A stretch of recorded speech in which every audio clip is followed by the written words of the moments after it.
Hey guys, Sean here. Welcome to the F1 Word and to some reaction to the 2022 Singapore Grand Prix.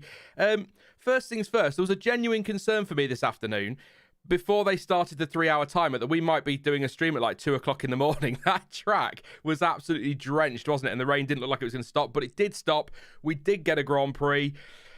I don't know. Let me know in chat what you think out of 10 for that Grand Prix. It was a slow one to get going, wasn't it? Despite all the early incidents, let's put it that way. So it's maybe a cliche at this point for an F1 Word stream, but not the greatest race of all time. But I actually quite enjoyed that, particularly the second half of the race, shall we say, something like that. We'll jump into it all though in just a moment. Hope you're all good today. Obviously great to have F1 back after that little break. Japan next week, so excited for that.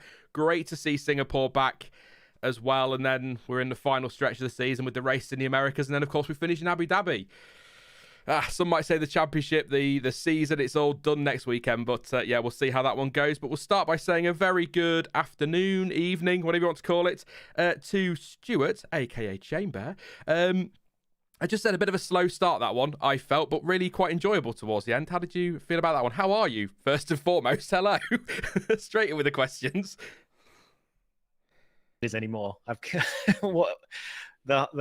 really took a whole of the entire afternoon, didn't it? A slow burn, I think, as Singapore always is. And I've been saying this past week, Singapore always kind of starts to get a bit mad towards the end, as like drivers get a bit tired, things get a bit achy breaky, strategy starts coming into play, and also this time around we had a drying track and everyone waiting for the right moment to move on to dry tires, as well as having Verstappen in the mix. So yeah, I on the whole enjoyed that, but I think at parts it felt like a bit of an endurance for the viewer as well as the drivers. Yeah, that first stint of the race, I was just saying at the start there that even though we had a few incidents and a few retirements, it didn't really feel like it was going anywhere, did it? And then all of a sudden kind of blew up. I mean, thank you to Max Verstappen, by the way, for keeping the race interesting. Really good of him to get that far up the field and then decide to throw that away and give us some more entertainment a little bit later on towards the end. But yeah, I think that's fair. We'll kick things off, though, as we always do. We'll try and fly through these as quick as we can, starting with, of course, Red Bull and Sergio Perez. Now, Perez is, as we sit here and record this, the official winner. He is under investigation for a safety car infringement. I'll just double check the FIA now and see if there has been any kind of decision on that. A few people saying that he's left the steward's room and has said everything is okay. That's not official, so he's still technically under investigation. Possibly could lose the win depending on what the FIA, the stewards, decide to do, if they decide to do anything. But essentially the feeling is that he wasn't within 10 car lengths of the safety car. Ferrari saying that happened twice, which could be 2 5-second penalties, which would drop him down to second place. If it's 1 5-second penalty, he stays first. How do you read that, Stuart? Because I hate to start with that, because actually that was a pretty fantastic drive from Sergio Perez. One of his best. Sky saying they think it is his best. I personally still think Sakir was just as impressive as that one. Yeah, but this was it was a long race. He had to deal with a few safety cars. He held off pressure from Leclerc several times. It was a really great race from him. And I think while you may argue on the details, maybe that was an incredibly impressive drive from him, and probably his best of the year at the very least, or of his time with Red Bull. But yeah, it's a shame it wasn't a penalty or decision that could be made during the race, so that penalty or not, we kind of knew where everyone stood towards the end of the race. But again, impressive of him to be able to pull out, I think, 7.5 seconds by the end over Leclerc, just to give himself a little bit of a penalty buffer in case. As for, I think it's really hard to read exactly the distance from the onboard. So I think the stewards will have more details on that, and Red Bull will have reasons for why Perez allowed himself to drop so far back. So I guess we're going to find out about that probably during this stream, as is tradition. But yeah, I would have liked to have known beforehand, before the race ended. Yeah, I don't like these decisions that come in afterwards, especially for the winner. If it's sort of for 12th and 13th place, maybe it doesn't matter quite so much, but for the winner, we like to know, don't we? But the only reason I would say Sakir is just that he's in a Red Bull this year and he's done that in the best car on the grid, whereas, yes, there was a lot of fortune in Sakir, but he still did it in a car that was, some may say third fastest, some may say fourth fastest. So that's why I would rate that higher. John T, I've seen you say it, okay? Malaysia 2012, you know that's in the back of my mind. I refuse to remember that because that radio call still frustrates me from Sauber. Anyway, back to Sergio Perez this weekend rather than a decade ago. I mean, a great drive. Whatever happens with the stewards, he can hold his head high for this one. Fantastic drive. Best performance for a while, actually. I'm not just talking about race finish. I mean, his best race finish recently was second place back in Belgium, but we've not really seen some great overall performances from Checo over the last few races. I mean, he had a really great start. I know there's some talk about the car, whether he's not suiting the floor or whatever it is, but we've not seen this for a while, and it felt like we got that early season Checo back. And obviously it helps when your teammate, the guy that you are the number 2 driver to, is a bit further down the field.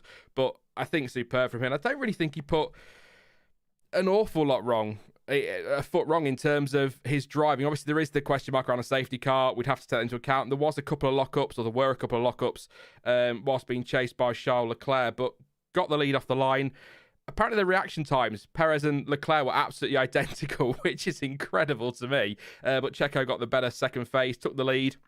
Never really looked back. It was a little bit close towards the end. I thought Leclerc, when it went to dry weather, just seemed to have a little bit more pace on those dry tyres. But once he dropped out of that DRS, Sergio Perez just managed to build that gap. Then was told to floor it, basically, by his team, just in case he gets a penalty. Did complain of engine drivability issues on traction and under braking. So we'll see if there's any more in the press release, if that comes out later, on what that could be. But really, I guess the best thing to say is that, or the only thing I can say really, is that early doors, there was a very consistent gap, wasn't there, between Perez and Leclerc? You had sort of a 1.5 seconds to 2 seconds, roughly, maybe a little bit more, sometimes a little bit less, but neither was really, Perez wasn't disappearing. Leclerc couldn't quite get close enough.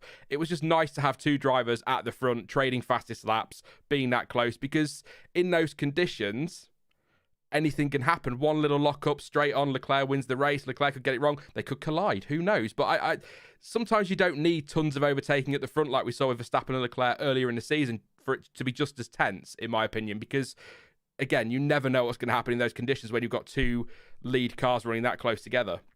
I really enjoyed that early on. And throughout, not just early on. Yeah, I mean, there was some... Not having the DRS for a long time, obviously, because it was wet and stuff, made it a lot trickier to actually overtake. But there was a lot of,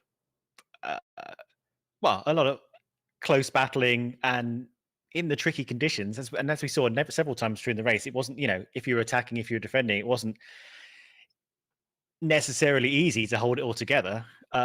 We saw some great driving and some great battles. So there were times when it all seemed like maybe it was a little bit static, but there was a tension there, wasn't there? Yeah, like I say, that you never know what's going to happen, do you, at the front? But yeah, I mean, look, what else do we say about him? Several safety cars. Was it 3 full safety cars in the end, and at least 2 virtual safety cars, possibly 3? Managed all that brilliantly. Slippery conditions. When do you go to dries? Are the inters the right side to be on? Trying to manage drivability issues a little bit later in the race. Fending off a driver like Charles Leclerc. I can see why people are saying it's one of, if not his best races, his best wins. I've just got nothing really to fault him on, apart from potentially falling too far behind the safety car. Because I think that's what it is. I've seen Sky talking about him trying to sort of hurry the safety car along or getting alongside the safety car. When I was watching the replay, because Hamilton said over the radio, didn't he, that he's dropped too far back and the lights are still on. And I think that is what the issue is. I might be wrong. We'll see when the thing comes out. But I think that's what the issue is, rather than him pulling alongside the safety car and trying to hurry it up a bit. We see that every weekend, don't we? We get a safety car. Yeah, and that's the thing that's got a hard and fast rule as well about, how far cars need to stay from the safety car and from each other under a safety car period. So that's what it seems most likely they would have called him up from. Having said that, I think they do need to, I know they get very frustrated about when the safety car is slow, but I think they do need to just have a word with the drivers about hassling the safety car. The safety car needs to be sacrosanct, and I think no matter how far the safety car, how fast the safety car is going, they need to respect it and not harry it with your own car on the track. I think they need to just stay away from it. So perhaps they can have a little word with the drivers, because I don't think we really like to see that. Yeah, it's like that talk. That's kind of the reaction I had when I saw the talk of F1 considering using more safety cars in races rather than virtual safety cars for entertainment purposes. In my mind, and I'm sure most people listening will say the same, and I'm sure you will, Stuart, a safety car should be deployed for safety and not for entertainment. That's a whole different conversation for another day, but I agree with you. Leave the safety car alone. The safety car driver, Bert Mylander, is going that speed for a reason, whether it's to bunch the traffic up because he's trying to get some space for them to repair barriers or whatever it is. He's not driving that slow because he doesn't like Sergio Perez or doesn't like who the leader is at the time. If he is, then conversations need to be had, but it is... I agree. Completely agree with you, Stuart. We'll come to Leclerc in a minute. We'll do it team by team as we always do. Max Verstappen started 8th, finished 7th. Nothing else happened. That was his boring race, gained 1 place. I mean, that doesn't even tell half the story, does it? I've just my notes. I can't even read them. I've got that many. So dropped off at the start, bogged down off the line. Again, Christian Horner said post-race and on the Sky coverage in the race that he'd either almost gone into anti-stall or had gone into anti-stall. Dropped down through the field to P12 by lap 1. Was 21 seconds off the lead by the end of lap 4. Safety car did bring him back into play, but on lap 17 he was stuck behind Fernando Alonso. That dropped him back to 19 seconds behind. Pitted when he needed to, did the opposite to Norris. Unfortunately for him, the safety car came out a lap or two later, so that ruined that strategy. Came through the field, opportunity to overtake Lando Norris, went for it. He says bottomed out, so that's, as I understand it, or for my limited technical knowledge, you've got a damp track, he's offline, so that's the first thing. Then he's got cold tyres, cold brakes, double lock-up, straight on, trying to pass Norris, has to pit again for some fresh, soft tyres, and then just cruised his way back through the field to eventually be P7. I mean, they asked in the Sky commentary, Stuart, they simply asked in this, and I responded because I always talk to Sky because I'm usually shouting at them for getting things wrong, which is a bit hypocritical. I'm aware of that. But they said, what would he have done if he'd been at the front? And I was just like, well, he'd have effed off. I mean, that would have been it. If that's what he's doing coming through the field on a street track like Singapore, if he starts at the front, then he's probably lapping everybody. Quite amazing when you look at his race. I know there were mistakes in there for him. Probably not a contender for driver of the day because of that. But like I say, 8th to 7th just doesn't tell anywhere near half the story for him, and neither did my notes. I've got some scribbles here that I can't even read, Stuart, so I'm hoping you've got something big that I've missed, maybe. I mean, no, nothing huge, but I think it's kind of fascinating how that, I say small, but when you're making fuel calculations on the Saturday, when you're running qualifying in such a different way, because they had to run Q3 and basically just fill them up for the entire session and let them do lap after lap after lap on the soft tyres in the hope that the track would evolve. So there was no the usual setting up the car for 3 laps with 1 hot lap in the middle. And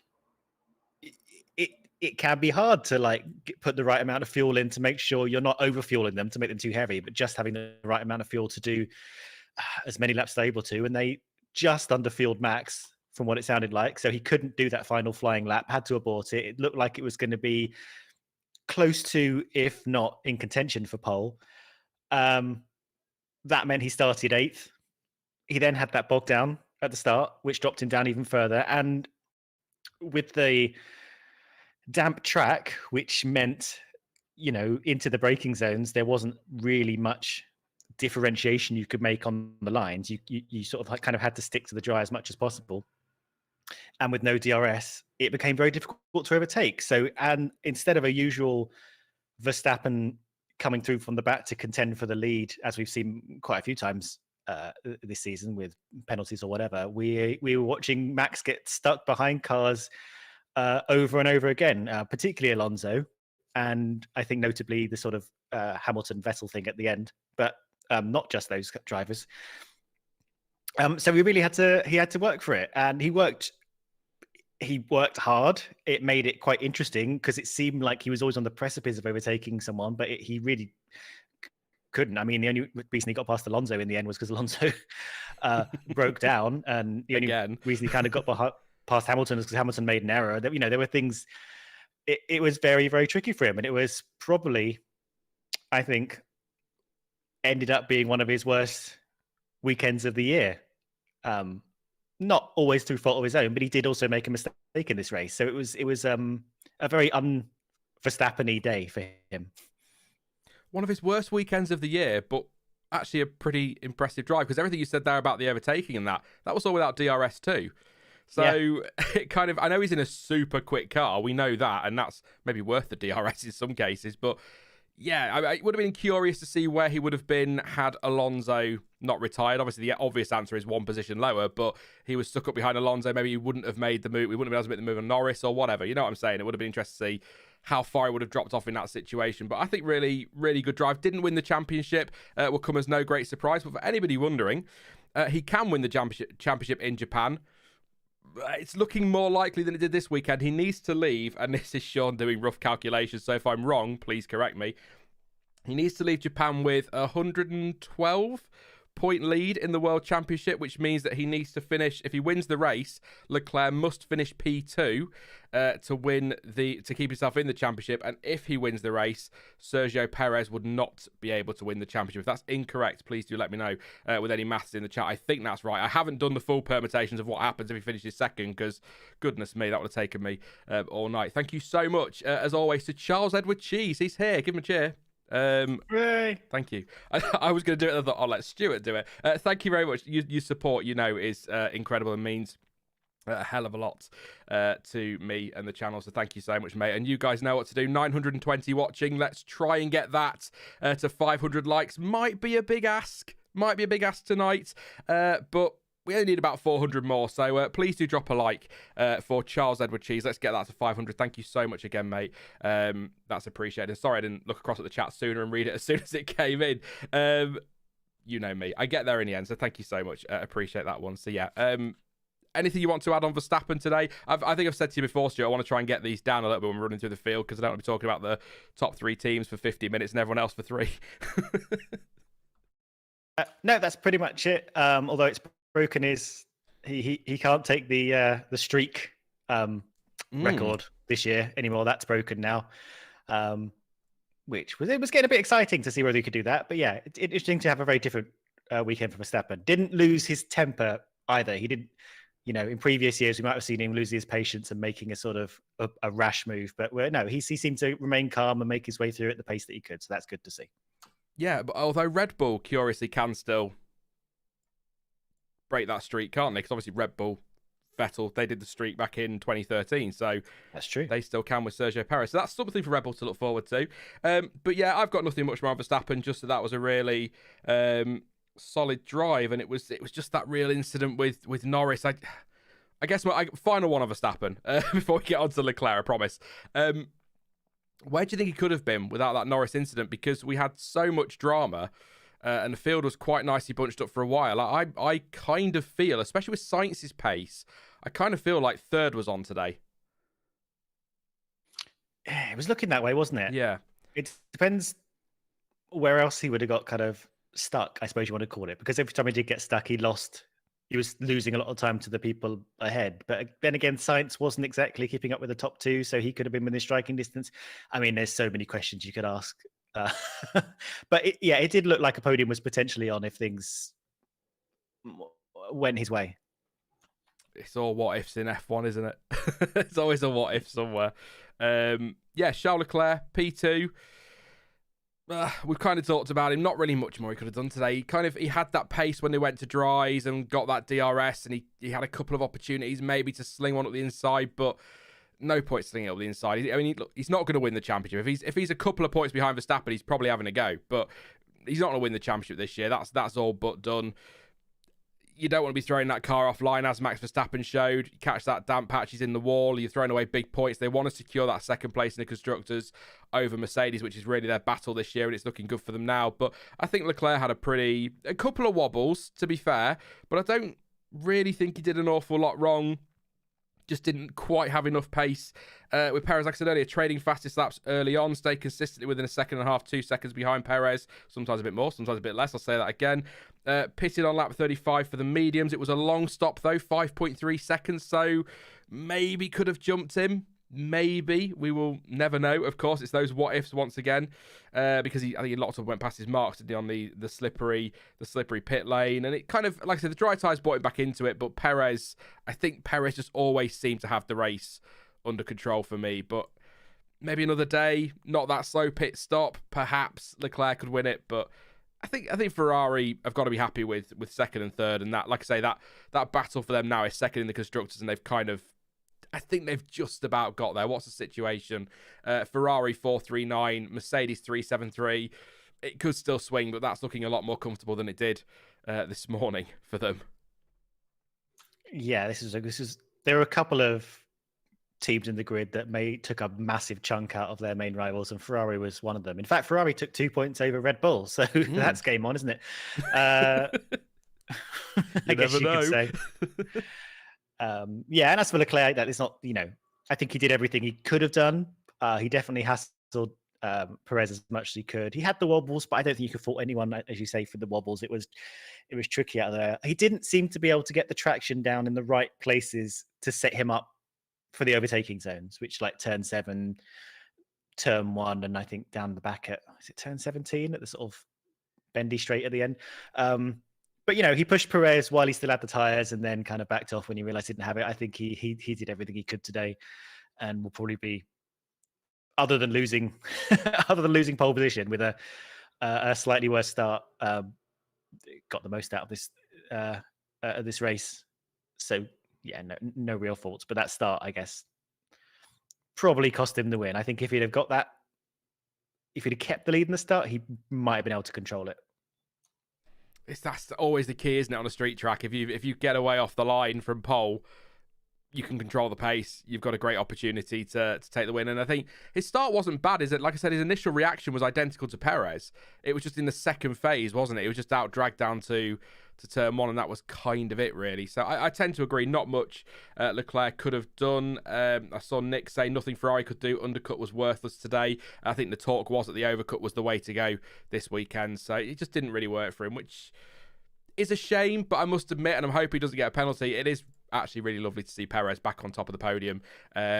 Hoping Max can get it wrapped up in, I think I've said this before, Suzuka or Austin, so that Checo can go for the win in Mexico, because I think that would just be, the scenes would be incredible. But yeah, great stuff from Leclerc today. Not much more that he could have done. Sainz, I just saw somebody in the chat, where are you, asking if Sainz was even in the race today.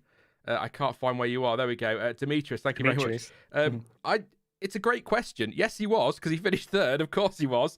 But I don't really remember seeing an awful lot of him. He just didn't have anywhere near the pace to keep up with Perez and Leclerc. I mean, after each restart, the field bunching up under the safety car, Perez and Leclerc would just disappear. Both of them Vettel-esque from those dominant years, if you like, between 2010 and 2013. Just disappeared out front. Sainz just didn't have the pace, and for a good slice of the race, he was fighting off Lewis Hamilton for P3, so I'm not sure. Hopefully Ferrari will be able to explain some of that. Maybe just not a track that Sainz enjoys, I don't know. But there was one incident which we will bring up. Nudged Hamilton off track, turn 1, lap 1. Lewis Hamilton wasn't very happy. I'm going to ask the question to chat, and I'll ask it to you as well, Stuart. I'm calling that lap 1, turn 1, get over it. Do you tend to agree? Just, it's one of those things, 20 cars into one corner like that on a street track. It's never going to be no contact, is it?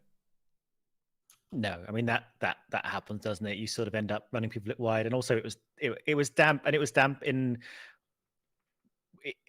the conditions of the track were uncertain to the drivers going into it. So I think that's going to happen. I mean, there may have been a little bit of cheek each, slightly more elbows out than he probably could have restrained himself from, but yeah, it's just normal, isn't it? And Hamilton didn't exactly suffer too badly from it.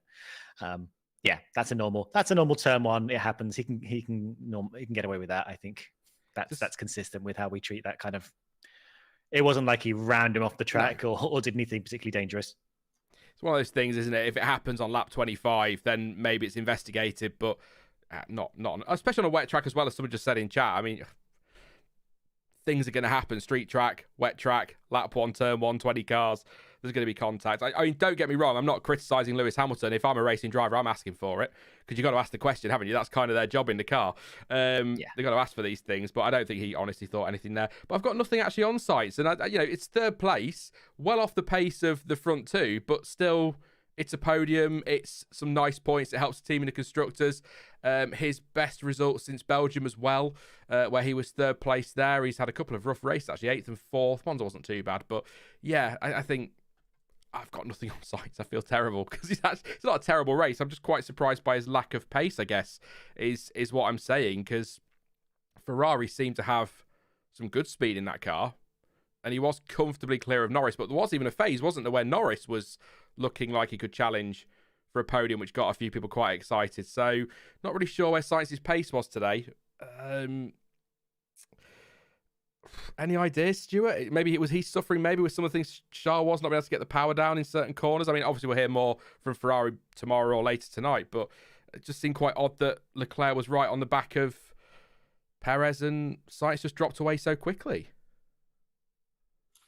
Yeah, I mean, I haven't heard anything from Sainz yet. I mean, I saw the post-race interview, but he didn't really give too much away. And I just didn't think he didn't find the pace in the car that Leclerc did. And it's one of those races that he kind of stands out by his absence. If you're kind of looking at and evaluating drivers, you kind of think, well, why couldn't you keep up with Leclerc and Perez? You, in theory, just should have been among it there, and maybe being able to challenge and perhaps, double teaming Perez a little bit in terms of strategy. Maybe, but he was sort of just like not there. He was under pressure from Hamilton for a bit at the beginning, which was, I mean, granted that didn't last that long, but yeah, he was kind of in that no man's land, and he probably benefited a lot from Verstappen not really being in the sharp end of this race. So yeah, like you're right. There's not much to say about him other than, I guess, kind of disappointing, really. Yeah, which again feels weird because he picked up really good points. He's got himself a podium. Just a really curious. Would we say anonymous race from Sainz a little bit? Certainly once Hamilton disappeared, that was kind of it. There was a little moment with Norris, but that was it really, wasn't it? Yeah, pretty much. He didn't. I mean, in terms of bringing home points, he did what I guess Ferrari needed from him. But in terms of, I guess it depends what Ferrari really want. Do they want two people at Leclerc's pace, or two drivers at the sharp end of the? Do they want a solid, well-paced second driver? In which case, then Sainz did the business, didn't he? Because he, no one was there to challenge him. But had Verstappen been there, he would have been fourth. And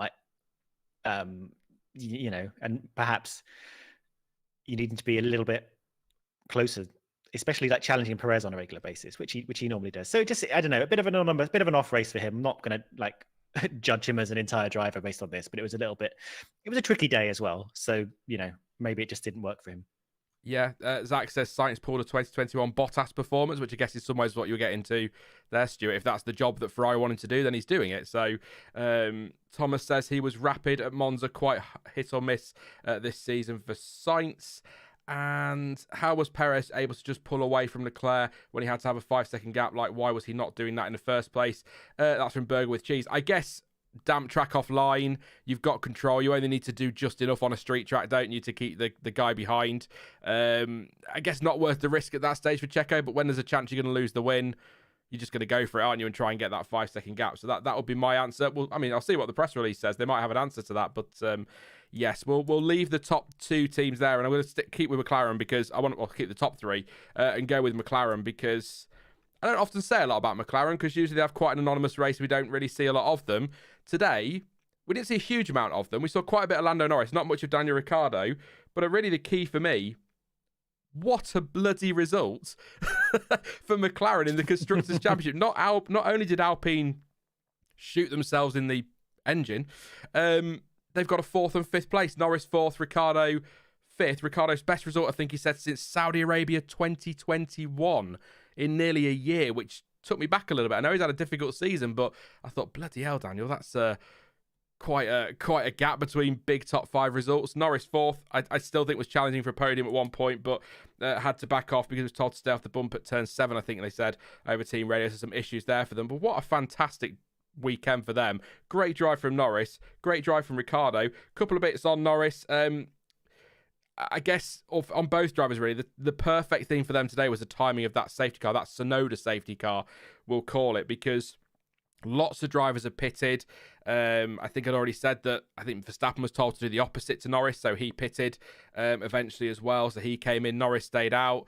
Safety car came out a lap or two later, and it was just absolutely perfect timing for them. They couldn't have asked for a bit better than that.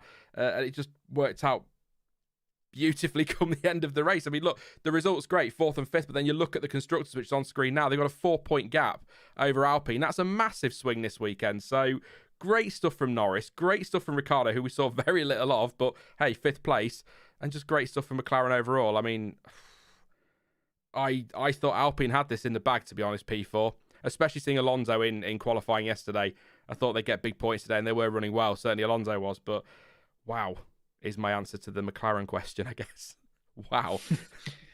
Yeah, McLaren gained 22 points today, while Alpine gained 0.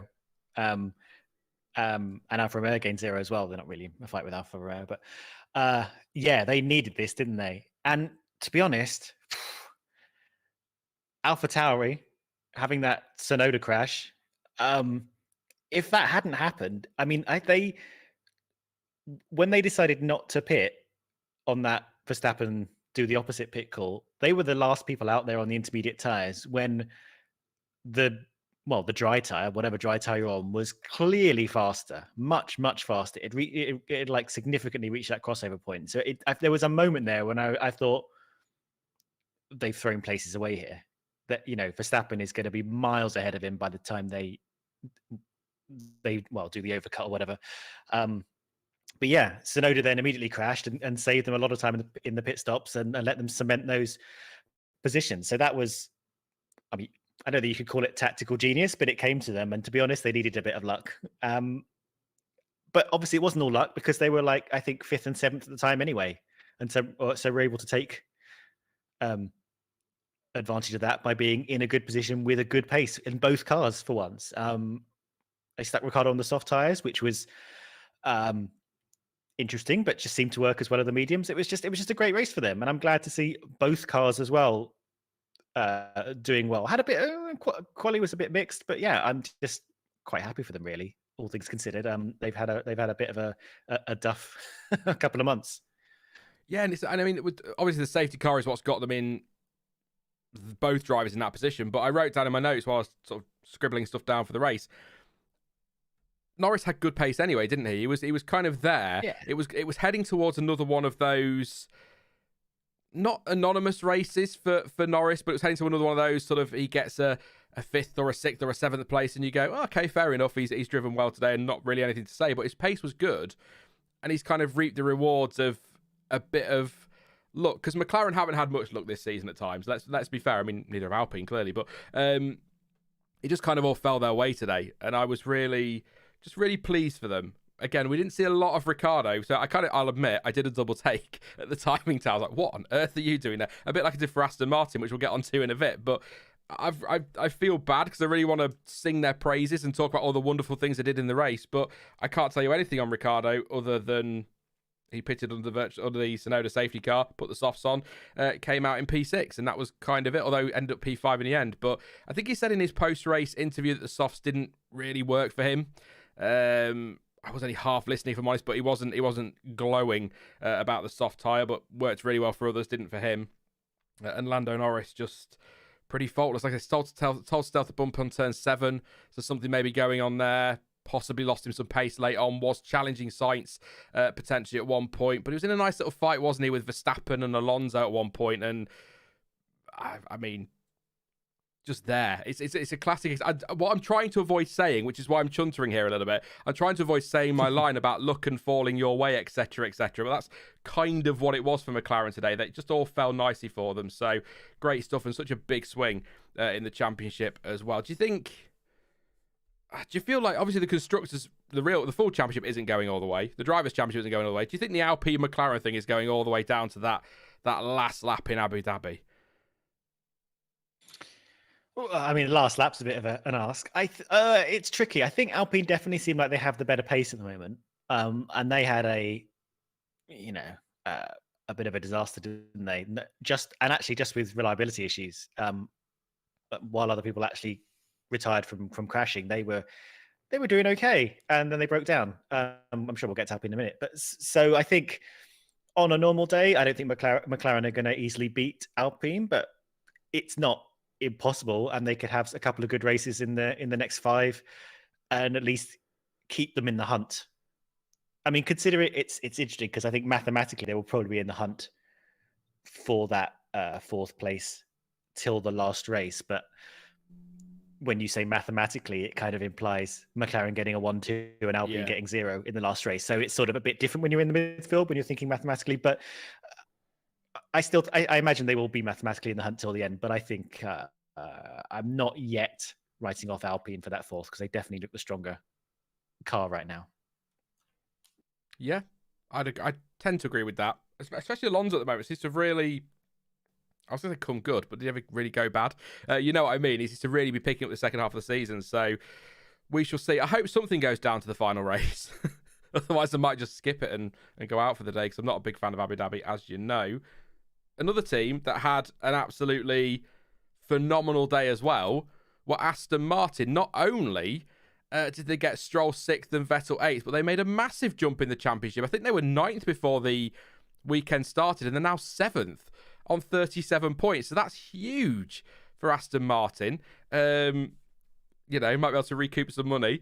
Let's not get into that. But yeah, 6th place for Lance Stroll. Another one, a bit like Ricciardo, who I just had not really been keeping any eye on and was quite surprised to see that high up in the timing tower. I don't know where he came from. I questioned whether maybe he'd pitted under the safety car, but according to Crofty, so I'm not sure, but according to Crofty, pitted just before the safety car, so I don't know what happened there, but maybe they are just another team that took advantage of the chaos.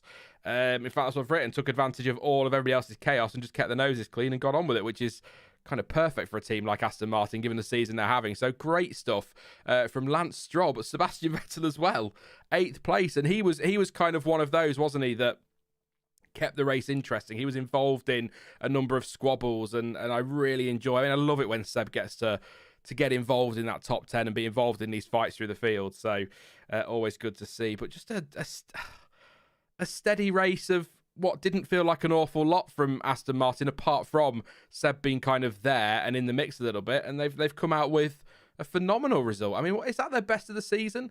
I think it's definitely Lance Stroll's best result of the season, but Aston Martin, prior to this, 8th and 10th, was their best. So 6th and 8th is pretty impressive, because it has been a shocker of a season, hasn't it? Surprisingly so, given what we all expected pre-season. Well, they got 12 points this race, which is as good as a full third of their entire points they've scored this year in this one race. Wow. And they were just there. They just seemed to have the pace. They kept, you know, they were sitting quite happily in their sort of middle of the points position. I don't think Stroll was particularly involved in like sort of overtaking and defending, but Vettel certainly was, and he was holding his own against some faster, experienced cars. The conditions in the track helped, but he definitely used that to his advantage. It was just a great showing from them. And again, another team like McLaren that really needed it. And now they are, speaking of things going, you know, to the last race, fully among, well, Haas, AlphaTauri, a little bit far away from Alfa Romeo, but what's Aston 37, Haas 34, AlphaTauri 34. So, you know, suddenly it's game on for 7th for them, which, as you said, last week would have seemed a write-off. Yeah, I mean, you say they're way off Alfa Romeo, but Alfa don't really seem to have the pace at the moment to be challenging for consistent points. And Aston always seem to be, or it feels like they're always on the fringes of scoring points. And I'm now just going to go and check that thing again. I mean, they have scored 1, 2, 3, 4, 5 of the last 6 Grand Prix. They've scored points. So Alfa Romeo have scored 1 in the last 1, 2, 3, 4, 5, 6, 7, 8 Grand Prix. Wow, there you go. So I tend to agree. I think that does feel, because as you kind of making a point earlier about points in the midfield versus points at the front, that's a massive gap, or it feels a massive gap. So it might be a little bit too much and it might be a little bit too late. But I'm just wondering if Aston could claw their way up into that 6th place. Because if you'd have offered them 3 months ago 6th in the standings, they'd have absolutely ripped your arm off. They'd have loved that. Would have been a successful season in the end. So it could still happen. We shall see. There's still no official word, by the way, on Sergio Perez at the moment. I think just on the Aston thing, I think if they're suffering a lot in qualifying, as we know, I think we didn't get it this race, but we're well used to the Vettel Q1 scream of anguish when he gets knocked out, as he has done several times in the second half of the season. But they are much better in the race, and even in this race, granted there was sort of a lot going on, but Vettel gained 5 place. They both gained 5 places, I think. From where they started. I've only written Seb's down. He did 5, so I didn't know what Lance does. Yeah, Vettel went 13th to 8th. Stroll went 11th to 6th. I mean, a great showing from Stroll. We don't often necessarily say that. He's normally a little bit more anonymous. But if they could start a little bit higher, they do tend to run a lot stronger in the races, and they can sort of start bagging points more frequently. Yeah, and you're right. If they are scoring points more regularly than Alfa Romeo, then what is this, a 15-point gap they've got to close in 5 races? So they've got to score an average of 3 points more than Alfa Romeo every race. I guess you're right. It's not impossible. Yeah, it's not impossible, but I think they're probably where they're going to end up. Because I don't. Haas seems to have fallen off as well. AlphaTauri are really inconsistent. Some races are really strong, other weekends are nowhere. So even 8th is probably better than they were expected a few months ago. So just a great result for them. Absolutely fantastic, and great to see them involved a little bit as well. Because it's the same with Williams when Albon has one of those races and he's in the mix. What with De Vries in Monza, it's nice to see Williams up there every now and again. It's the same with Aston, isn't it? It's just good to see them up there. So great performance. Like I say, great start. So you took my next point away. So thanks, Stuart. That saves me doing that one. But nothing else on them. So I will just keep rolling on in terms of teams, and we'll go to, and I can't believe I'm doing these after McLaren and Aston Martin. Mercedes. Yeah, coming into this weekend, I've been told by a lot of people, watch Mercedes, Sean. This is, if they're going to win a race this season, this is it. No, is the short answer. First of all, positives. Fantastic yesterday in qualifying in that car from Lewis Hamilton. There was a moment where he kind of gone over the line and gone like 2.5 seconds quicker or something. I went, oh my God, he's gone and done it. And then obviously times kept improving as they do on a drying track, obviously. But really, a really sloppy race, I would say, from both sides. Really, Lewis Hamilton nudged off the track at turn 1, like I say, with Carlos Sainz, was complaining of no grip on those intermediate tyres. Said over the radio, listen to me in future. Sky were sort of talking about whether he wanted the wets or what, but it sounds like it was a conversation between whether they start on used intermediates or new intermediates, and there's a disagreement there. I'm looking at Verstappen now. What we're doing? So it was about the new versus the used inters. Then went on straight on at turn 7 and ended up in the wall and hit the barrier, and then continued round, and his front wing was hanging off and sparking all over the place. We had to pit to have that done. Looked like he was sort of trying to come back through. Battle with Vettel, went for a move on Seb. Got it wrong, went wide, and that allowed Verstappen to slip through. It just all slowly kind of fell apart, didn't it, as the race unfolded? Because the positive is really that initially he was on for a podium, I think, because he seemed to just have... They were pretty closely matched at times, but it felt like he just had the pace over Sainz. And if he could have got through, he would probably have started to pull a gap. Not a massive gap, but a bit of a gap. And I think Lewis was looking good for a podium. So for it to just slowly unravel as the race went on, it was quite surprising. And then the other side of the garage, George Russell, I mean, what didn't go wrong? They changed his power unit before the race. We started from the pit lane, looked to be coming through quite nicely. Had an incident with Bottas where he went straight on and they had a little bit of contact. Pitted under the virtual safety car to put the mediums on lap 22. It was clearly too soon. He said no grip as well. Pitted for fresh mediums under the Sonoda safety car because his pace was already starting to pick up.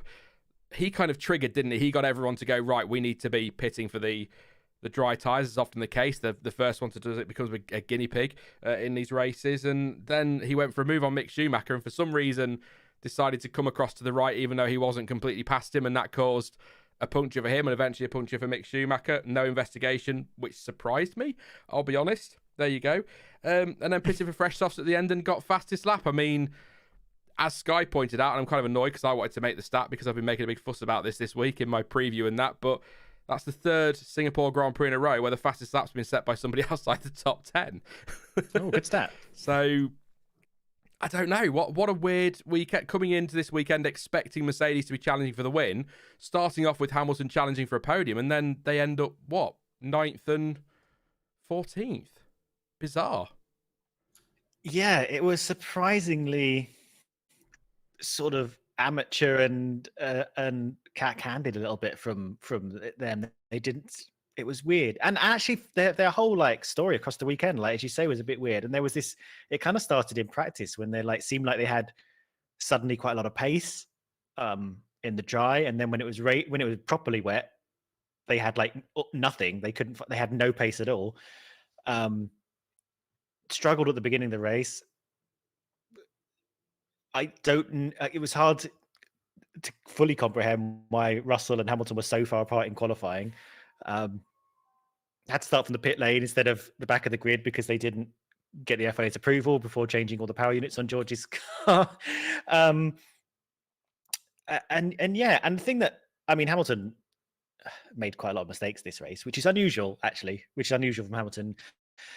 And what I found particularly weird was just Russell staying out on that dry tyre once he knew it was so far off. I was doing well in like the early sectors. It was kind of it was sort of not too far off and occasionally doing some good times in the first two sectors. But the last sector was, as in qualifying, staying wet a lot longer and costing him seconds of time. And as a spectator, it kind of, having George out there just going around on the soft tires, the dry tires, took a little bit out of the excitement of teams picking that gamble to when to switch onto the dries.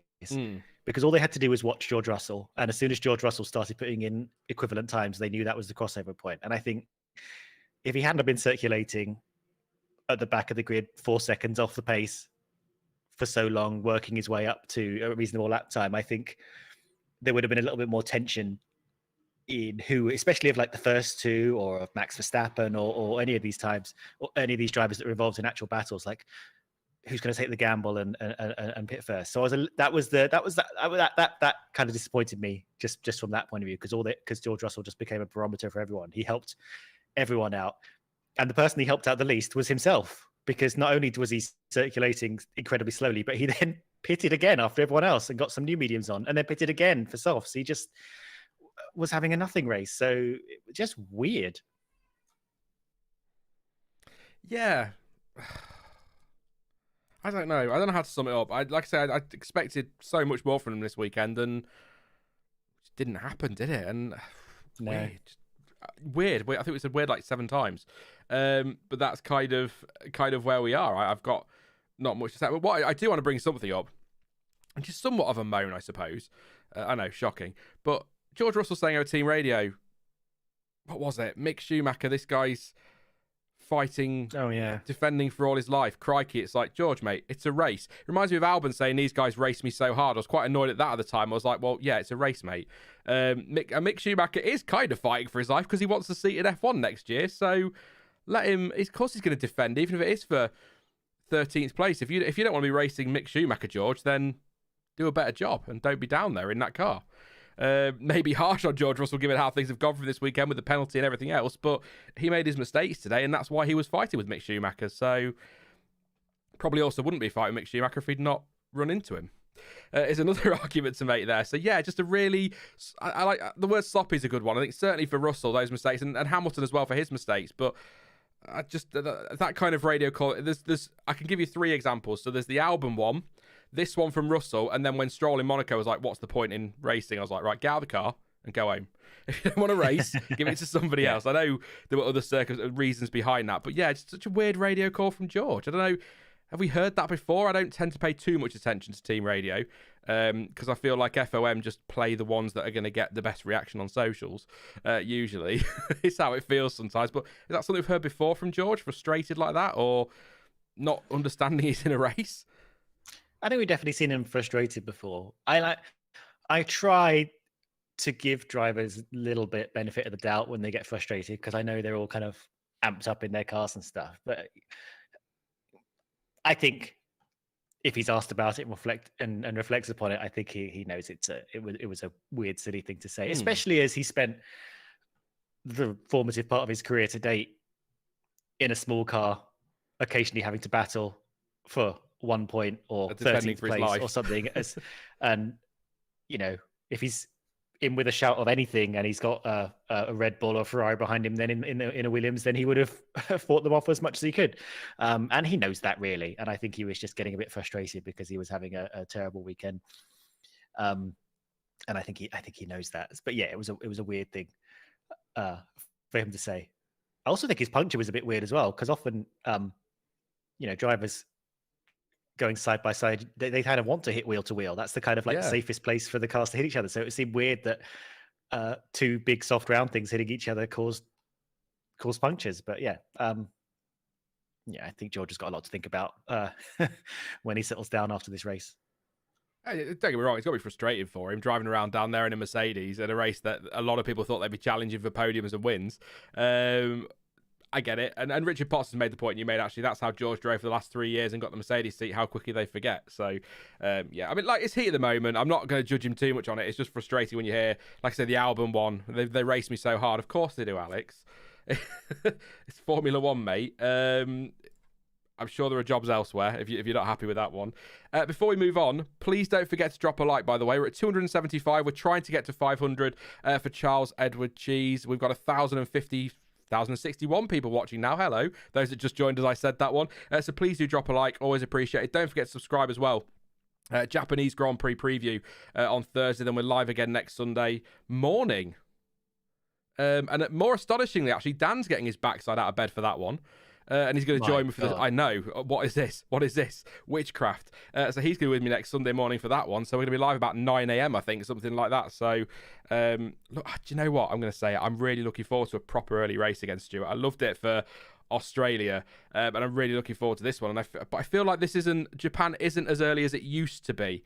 I think they moved, didn't they, for the European times? But I'm sure I remember getting up at stupid o'clock to watch the race at sort of qualifying the race at 4 in the morning. Yeah.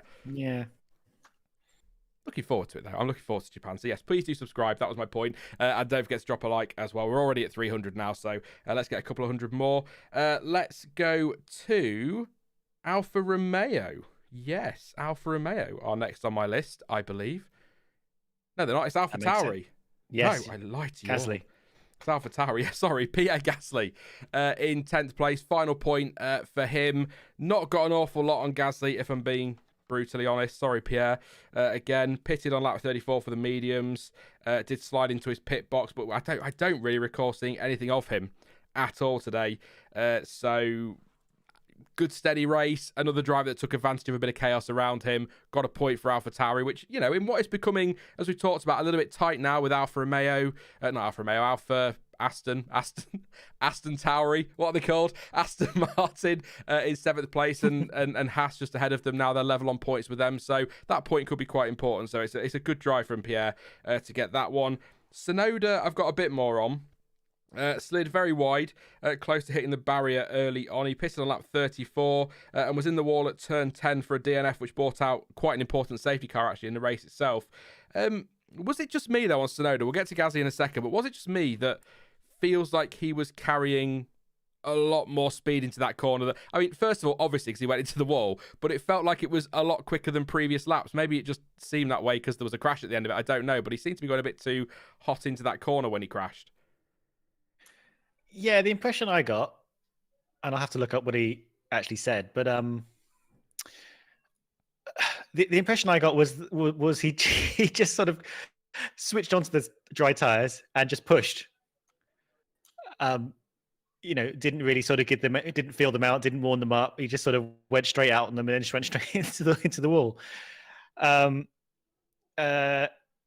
I'm just looking at his press release. Actually, he just said it was he was difficult judging the movement into the sticks. We went early, and it was super hard to drive, and he made a mistake misjudging the braking point. So yeah, I think he just kind of went in too hot. Was expecting a bit more from the car, and I think that was one of the. There were several braking points where it was a little bit wet around the outside of the track, and I think into the braking zone, and we were seeing mistakes from other people as well, even on the intermediate. So I think very easy to snatch a brake and lock up into some of those braking zones, and I think that's just what happened to Yuki. But he needs to kind of stop doing this, to be honest, whether it's wet or dry. Yeah, he's got a contract for next year, so that's good news for him because, yeah, I tend to agree. I've seen a few people say it as well now that I don't know if he's been given the benefit of the doubt a few too many times or something like that, but I don't feel like the heat is on him. And maybe it is because it is only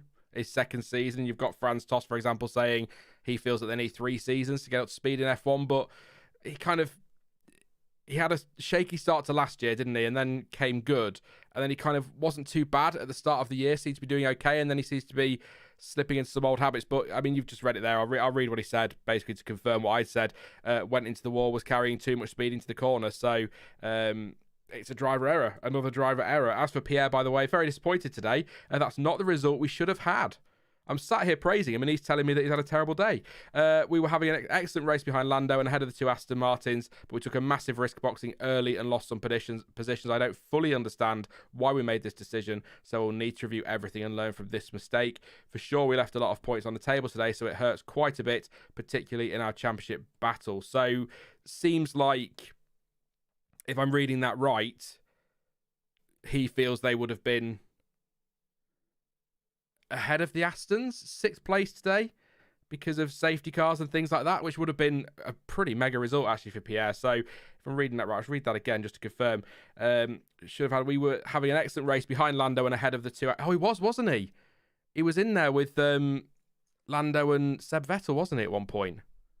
Yeah, so Gasly, Bottas, Magnussen, and Tsunoda all pitted on lap 33, which was a lap ahead of the 34 and 35 that most people pitted on. McLaren's then pitted on 36, which is after Tsunoda's safety car. So, yeah, they were on the first to stop, and I think that was just a lap too early for them, and that cost them the positions. But yeah.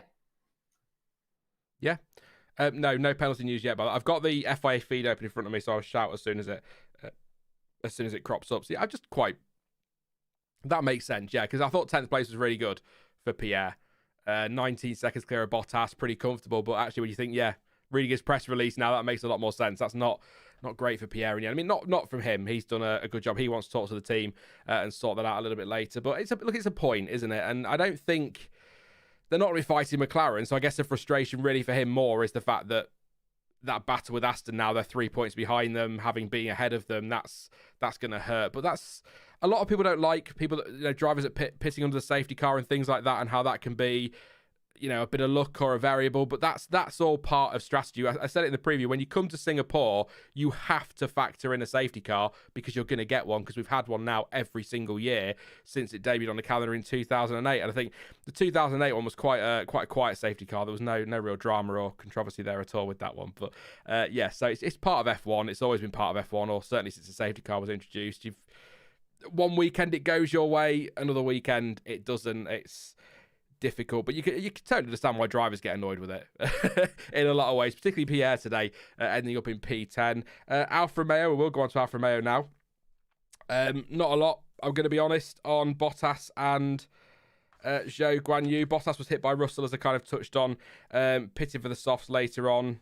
Went for it. Where did he end up? Soft tyres, 19 seconds off a point, 3.7 clear of Kevin Magnussen. So a bit of a quiet race, I guess, for Bottas after a couple of little moments there.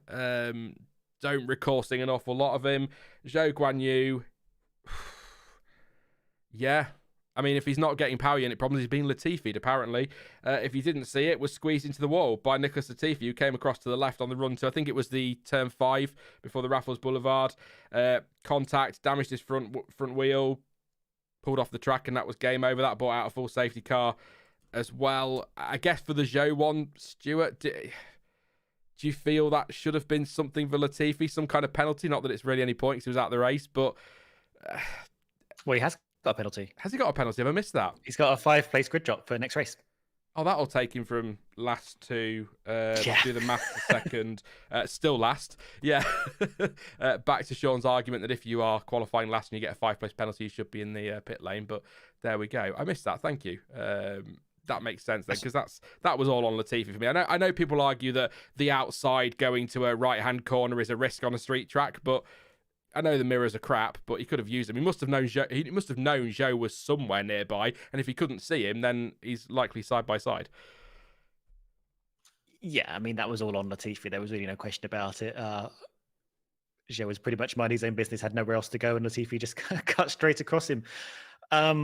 His spatial awareness continues to be pretty bad, to be honest, and his record on street tracks not so great, as we talk about Latifi. And again, just not what Zhou needed. Can't catch a break, can he? He can't. No, I don't think he was necessarily going to score points today, but he could have at least got a sort of decent result and brought the car home and been somewhere. There's a lot of attrition in this race. But yeah, big shame for Zhou. And once again, his points do not necessarily reflect his ability.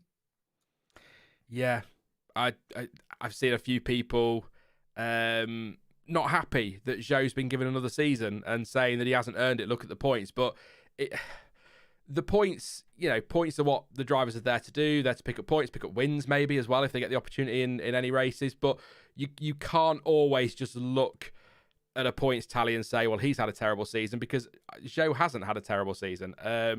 I'm happy to pull the stats up. I'm quite happy to do it while we're talking about him, seeing as he didn't have much of a race, bless him. I may as well pull them up if I can find them. But he's not had a bad season at all. Up against a driver like Valtteri Bottas, by the way, who, massively experienced. So prior to this weekend, where are we? So he's getting battered in qualifying, 11.5.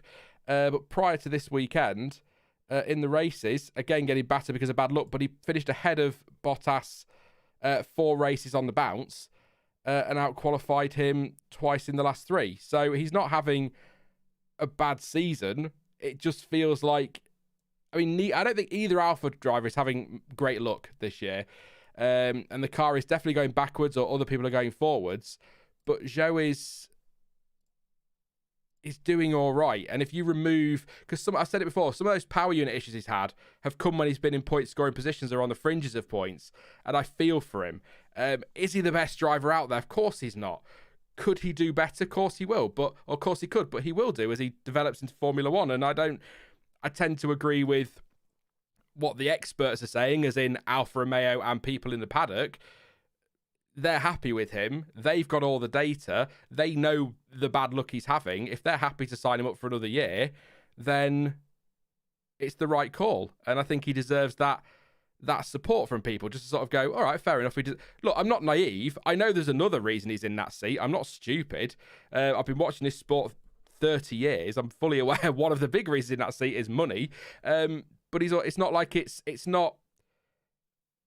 I'm going to bring him up, but it's not the Mazepin situation where he's in there because of just the money, really. I know Mazepin did all right in F2 before he got promoted, but it's not the money keeping him there. He's performing as Zhou. He just needs a bit of luck, and it's not going to happen if you're racing Nicholas Latifi, I'm afraid, apparently, because he just doesn't feel like leaving you any space. But that's kind of where Alfa are at the moment. They're down that back-end pack, so... Yeah, that's my little chunter about Zhou. It probably didn't make any sense, but yeah, Bottas. Have you got anything on Bottas, Stuart? I've got hit by Russell, pit for softs. Thrilling race. Yeah, there wasn't a lot to add on. He was also one of those drivers that pitted probably one lap too early, which cost him. But again, we're kind of in that period of the year where Alfa are not performing as they did in the first half or the first third of the year. So he's sort of like kind of just doing what he can and hoping for the best. So yeah, not a great race, but he was there. Yeah, he was there. Valtteri being Valtteri, bless him. I'm going to just fly through these last few teams because there's not really much point in dwelling too much on most of them. So Haas are the next ones on my running order, which would make sense because their next one's on timing screen. Kevin Magnussen 12th, Mick Schumacher 13th. Front wing damage early on for Kevin Magnussen, so he got given the flag, which I'm now going to start calling the Kevin Magnussen flag. It used to be the black and orange flag or the meatball flag for unsafe car pit, it needs repairs, but he seems to be getting it that often, does K-Mag, that I think we should call it the K-Mag flag. Loose end plate again, contact early on with Verstappen, wasn't there, which did that damage, but a fairly steady race. I mean, Mick Schumacher was going along okay, and then the Russell incident happened, as I've already talked about. I think it was a puncture for Mick Schumacher. I've not seen, in fact, I'll have a look at the Haas thing actually and see if there's anything there, but he was definitely going slowly in the little picture-in-picture box they've got on the world feed. So he was driving quite slowly, so I assume that's damage from that one, but disappointing really, because I think he was going okay. He's actually said, what's he said? Being the only rookie coming to the race... What? Being the only rookie coming to the race to finish also is an achievement. I get you now. Sorry, you're not the only rookie, Mick. No, I get it now. So an achievement to be the only rookie to get to the finish. We can tick that box. The contact with George and consequently getting a puncture, there you go, confirms that. Probably ruined our race. I love the probably. I'm pretty sure it didn't help you. May not have made a big difference. And Kevin Magnussen says, I got the black and orange flag, which to me seems unnecessary as the part wasn't about to fall off. There were no safety concerns. We finished P12 and had an extra pit stop I didn't need. It's frustrating. Great picture as well if you're on Twitter that Haas have shared there with Kevin Magnussen looking thoroughly annoyed. He does like that flag, doesn't he, does K-Mag? But yeah, puncture for Mick Schumacher then. I don't feel like they were going to score points today. I don't think the pace was there, Stuart. But what I would say is, again, in a race of attrition, a race with some chaos, they did what they had to do, and that's finish the race. Because, obvious statement alert, a couple more retirements and it's P10. That was one of those races, wasn't it? Just get to the end, you might get something. Pretty much, yeah. I mean, it's unfortunate they had a couple of, unfortunate incidents that sort of forced them to do extra pit stops. Yeah, I mean, a bit of an unlucky day, really, for them. I'm not sure they could have got 10th on merit. I mean, it's possible. It's possible that Magnussen would have been a lot closer to Gasly had he not had that. It's tricky, isn't it? Because there were a couple of safety cars in the period between his meatball flag and the end. So it's really hard to tell where he would have been placed. But both of them, I think, could have at least been a little bit closer if they had a bit more luck going their way. But they both finished, and they both seemed kind of competitive. They didn't seem like they were miles off. I just think they were just sort of shunted out of the wrong place quite early on, which is a shame. Old Max Verstappen's pretty good at policing everyone, I've noticed, especially this year. Straight onto the blower with the old, I can see his wing hanging off, or I can see this person's being off limits and all this kind of thing. He's very narky. Yeah. Well, it as Hamilton, I think you have didn't to he? be. Yeah. Hamilton does it a lot as well, I think. I think that's part of also sort of, I'm going to say championship mentality, but kind of a competitive mentality, that kind of, you have to like do whatever you can to try and get a little bit of extra. And of course, you're going to point things out. Yeah. Yeah, you get, like I said about the incident with Sainz on lap 1, Hamilton's going to ask for it, isn't he? There's no surprise there.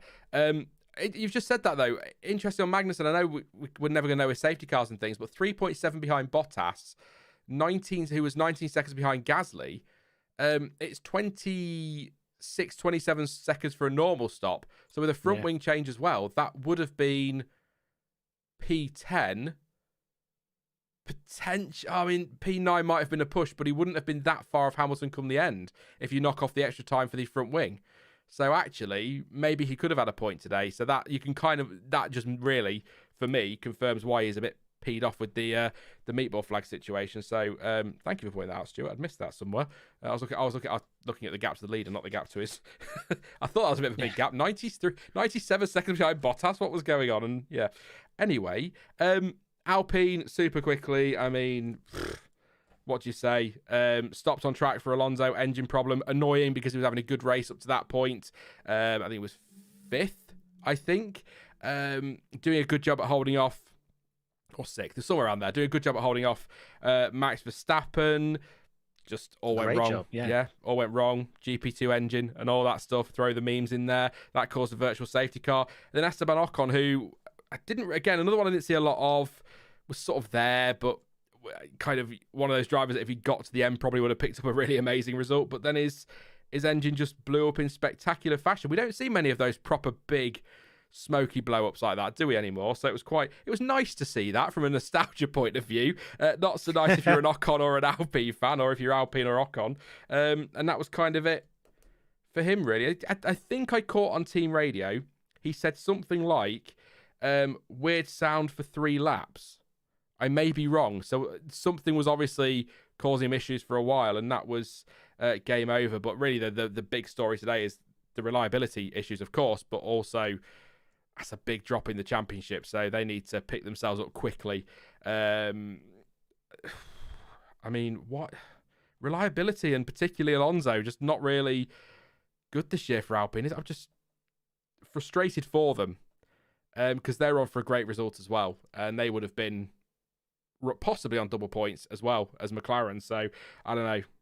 I've got nothing else on Alpine except for 350 starts for Fernando Alonso. So congratulations to him for sticking around, I guess. Well, that's the thing, isn't it? That's the curse. It's the curse of the record of the significant number. Yeah. And every driver who gets to a significant number race is when you have a bad one. It's a classic. Not as spectacular as a Sainz engine in Austria, Alex says. No. That was quite a fire, wasn't it? But still a big bang. So, yeah, sorry, Alpine fans, if you had a rubbish day. I'm not going to be able to talk much more about them. I'm not going to keep waffling on about their terrible reliability. Hopefully, if you're an Alpine fan, it gets better from the next one. But they're going to have a right fight with McLaren, which is quite exciting. And that leaves us with, I believe, just Williams, which is going to be super quick because we've already talked about Latifi and how we agree that was his fault. He's got a penalty for that one as well. So again, squeezed Joe against the wall just before turn 5, I think it was. Got a puncture, broken wing, pitted, and they decided to DNF him. Alex Albon, positives. He was there. I mean, who'd have thought that a couple of weeks ago? Not me. Ted Kravitz made the point in commentary. Was in hospital, went in for an operation. They couldn't resuscitate him. Respiratory failure. Needs to put him on a ventilator. 3 weeks later, he's racing the toughest track of the year in terms of the conditions. And yeah, all right, fine. It was a DNF and his race didn't go too far in the end, but that's still quite an achievement. So well done to him. I mean, yeah, I mean, he's an athlete and he's got a reason to recover quickly, but I'd have been on the sofa for months milking that one. So well done to him. Lap 1 spin though, so it didn't really go very well. Hit the wall backwards. I just wanted to check his press release because I thought he got contact on the first lap because it just looked like quite a dramatic spin, but as far as I understand it, there isn't contact. So he said it was a bit frustrating. It was difficult out there tonight. It's confusing with nothing different from the previous lap. I just locked up on the front left with the wet, making it difficult to predict the brakes. And whilst there was an issue, and ultimately it comes down to driver error. The brakes are very tricky in the wet, and it's hard to get them in the right window. So it was an error on his part, that one. So it looked like contact from the long shot, if you like, when you're watching it in the background, but it was just a spin from Albon. Eventually, they decided to pit him, and he retired because he'd lost his front wing after going straight into the wall. There was a moment, just to clarify, I believe it was Albon's incident where he went into the wall and the front wing was being recovered from marshals and the track went green. The FIA have clarified that was a replay. The track did not go green with marshals on track, thank God, because John T would have been punching walls. A lot of people would have been I was a little bit concerned. So the FIA saying it was a replay and the track had already gone green, so it was okay. Did get wedged under the barrier there, which was quite interesting. And Nicholas Latifi, just one final word on him. Just on the Zhou thing, says from the previous corner, I had looked in the mirrors to see where Zhou was. I didn't see he was there, so I took my normal approach to the racing line on the following corner. I don't know if he was in a blind spot of the car where the mirror can't pick up. Unfortunately, he was there, and in hindsight, I need to leave more room. I mean, I could have told you that, Nicholas, and I'm not a racing driver. Back to my point now on that one. I understand blind spots, Formula One cars, not easy, mirrors are terrible. But if he was there coming down the straight and he suddenly isn't there, then there's a chance he's somewhere nearby. But at least he's acknowledged that it was his mistake, so that's a good thing. But anything on Williams, Stuart, before we get to driver of the day and all that juicy stuff? No, not really. I think you covered it. Yeah, 2 cars, 3 crashes, no points. Bit of a duff day in the office, really. But you're right. Good thing Alex was there. and seems pretty fit and raring to go. So I'm sure he'll have 5 great races ahead of him. But otherwise, yeah, bit of a shame for them. Yeah, absolutely. If there's anything we've missed, by the way, and you want to throw it at us or ask a question about it, then we'll do Q&A shortly. But before we get to Q&A, driver of the day, Perez won the official driver of the day. I think that's a fair shout, if I'm honest. So I'm pretty okay with that. I think they've made a good shout. Who is your driver of the day? Let me know in the chat. I'll read a few out. I've got 4 on my list, Stuart. Who have you gone for? And I'll pick one of my 4 then when you've inevitably picked my number 1 pick. We've got a reprimand come in. We've got a Perez thing. Ooh. 5 seconds. Keeps the win. So keeps the win. Are you sure? Because he's got 2. Reprimand. First reprimand Chris of the Medland season. Says, 1 reprimand, 1 5-second penalty. Oh, so 1 reprimand, 1 5-second penalty. So those are the 2 decisions. See the official thing's reading. Oh no, there we go. It's just updated. Sorry, there we go. Sorry. 5-second time penalty imposed after the race. 5 seconds added to elapsed race time. 2 penalty points. A total of 2 for 12-month period. Super quickly, and then we will do driver of the day. See what we're gonna see. Race director issued a warning to the team that Perez was not respecting the less than 10 car. So this looks like the second one then. So the first one was a reprimand. Car 11 was the lead car on lap 10. Obviously, it was admitted while the lights on the safety car were still on. Perez failed to keep within 10 car lengths of the safety car between the exit of 13 and 14. When questioned during the hearing, Perez said that the conditions were very wet and it was difficult to closely follow the safety car with little heat in its tyres and brakes. The track was wet in parts. We do not accept that the conditions were such as to make it impossible or dangerous for Perez to have maintained the required less than 10 car lengths. Nevertheless, we took into account the wet conditions and the difficulties highlighted by Perez as mitigating circumstances for this incident and accordingly determined that a reprimand ought to be imposed. And then I'll just double check that is the second one. So that's document 56 and then document 57. Car 11 was the lead car, lap 36. During the second safety car period in the race, it was admitted that while the lights of the safety car were still on, Perez failed to keep within 10 car lengths. This occurred notwithstanding the fact the race director had issued a warning to the team that Perez was not respecting the less than 10 car lengths regulation between turns 9 and 10. The team passed that warning on to Perez, which they did. We heard that on team radio, actually. As this was the second breach of Article 55.10 by Perez during the race and following the express warning from the race director, we determined to impose a 5-second time penalty. So what that means basically is he was told not to do it, which is what the reprimand is for, and then because he didn't adhere to that warning, he then got a 5-second penalty, which is it's in line with if you get warned for track limits with a black and white flag, you do it again, you get a penalty. So that's kind of in line with that. So I'm quite okay with that. It does mean that Sergio Perez keeps his win and finishes 2.595 ahead of Leclerc when that all shakes out in the official classification a little bit later. So yes, sorry, Stuart. Driver of the day. That's what we were doing. That's fine. I just saw it coming in. Yeah, so reprimand for lap 10 and then 5 seconds for the lap 36. Yeah, he should have been on top of that. Right, driver of the day. Well, I was about to launch into my Perez spiel when that came in. Because I actually remember to think about driver of the day this time, and it was quite hard to not give it to Perez because that was a hard-fought win over a very long race through a lot of tricky changing conditions and having to be defensive and having to pick the right tire and keeping up the pace and managing safety car periods and all that. It's really hard not to give it to him. And I'm sure you'll go through your 4 or 5, however many you said, but I think my sort of 6, I just counted them. Honorable mention, was the sort of Aston Martins and the McLarens in general. I thought they did a great job, but it's hard to really sort of pin down a particular driver, but maybe you've got a better case for them. But I'm gonna do the sort of conventional Perez driver of the day for me. I just think he did a great job, and I was really happy for him, and I'm glad he's got to keep that win, to be honest. Yeah, I mean, my picks were Perez, Leclerc, Norris, Ricciardo, Stroll, and Vettel. So that would fit that one. I probably would lean towards Perez because of everything he had to deal with in that race. The fact he kept his head, I mean, a couple of lockups, but relatively cool.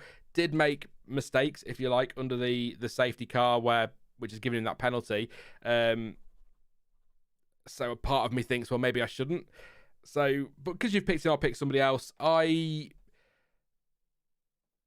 feel like I want to say Leclerc because he was really strong today, but I'm gonna for once throw a left field one out there, which I don't do very often. It's not really left field because it was a great performance. I'm gonna give it to Lance Stroll because, you know, I'm a Stroll fanboy anyway, so that's that one. But just because I think he came out of nowhere, he's not really given the credit generally when he does put in a very, very good performance by many people because he's just a pay driver in people's eyes. So I think I just want to give him a little bit of love. I mean, officially it probably would be a Leclerc or a Norris, but I'm going to give it to Stroll today because I think 6th place in that car, we didn't see much of him, which is a good thing in these situations because it means he wasn't making mistakes.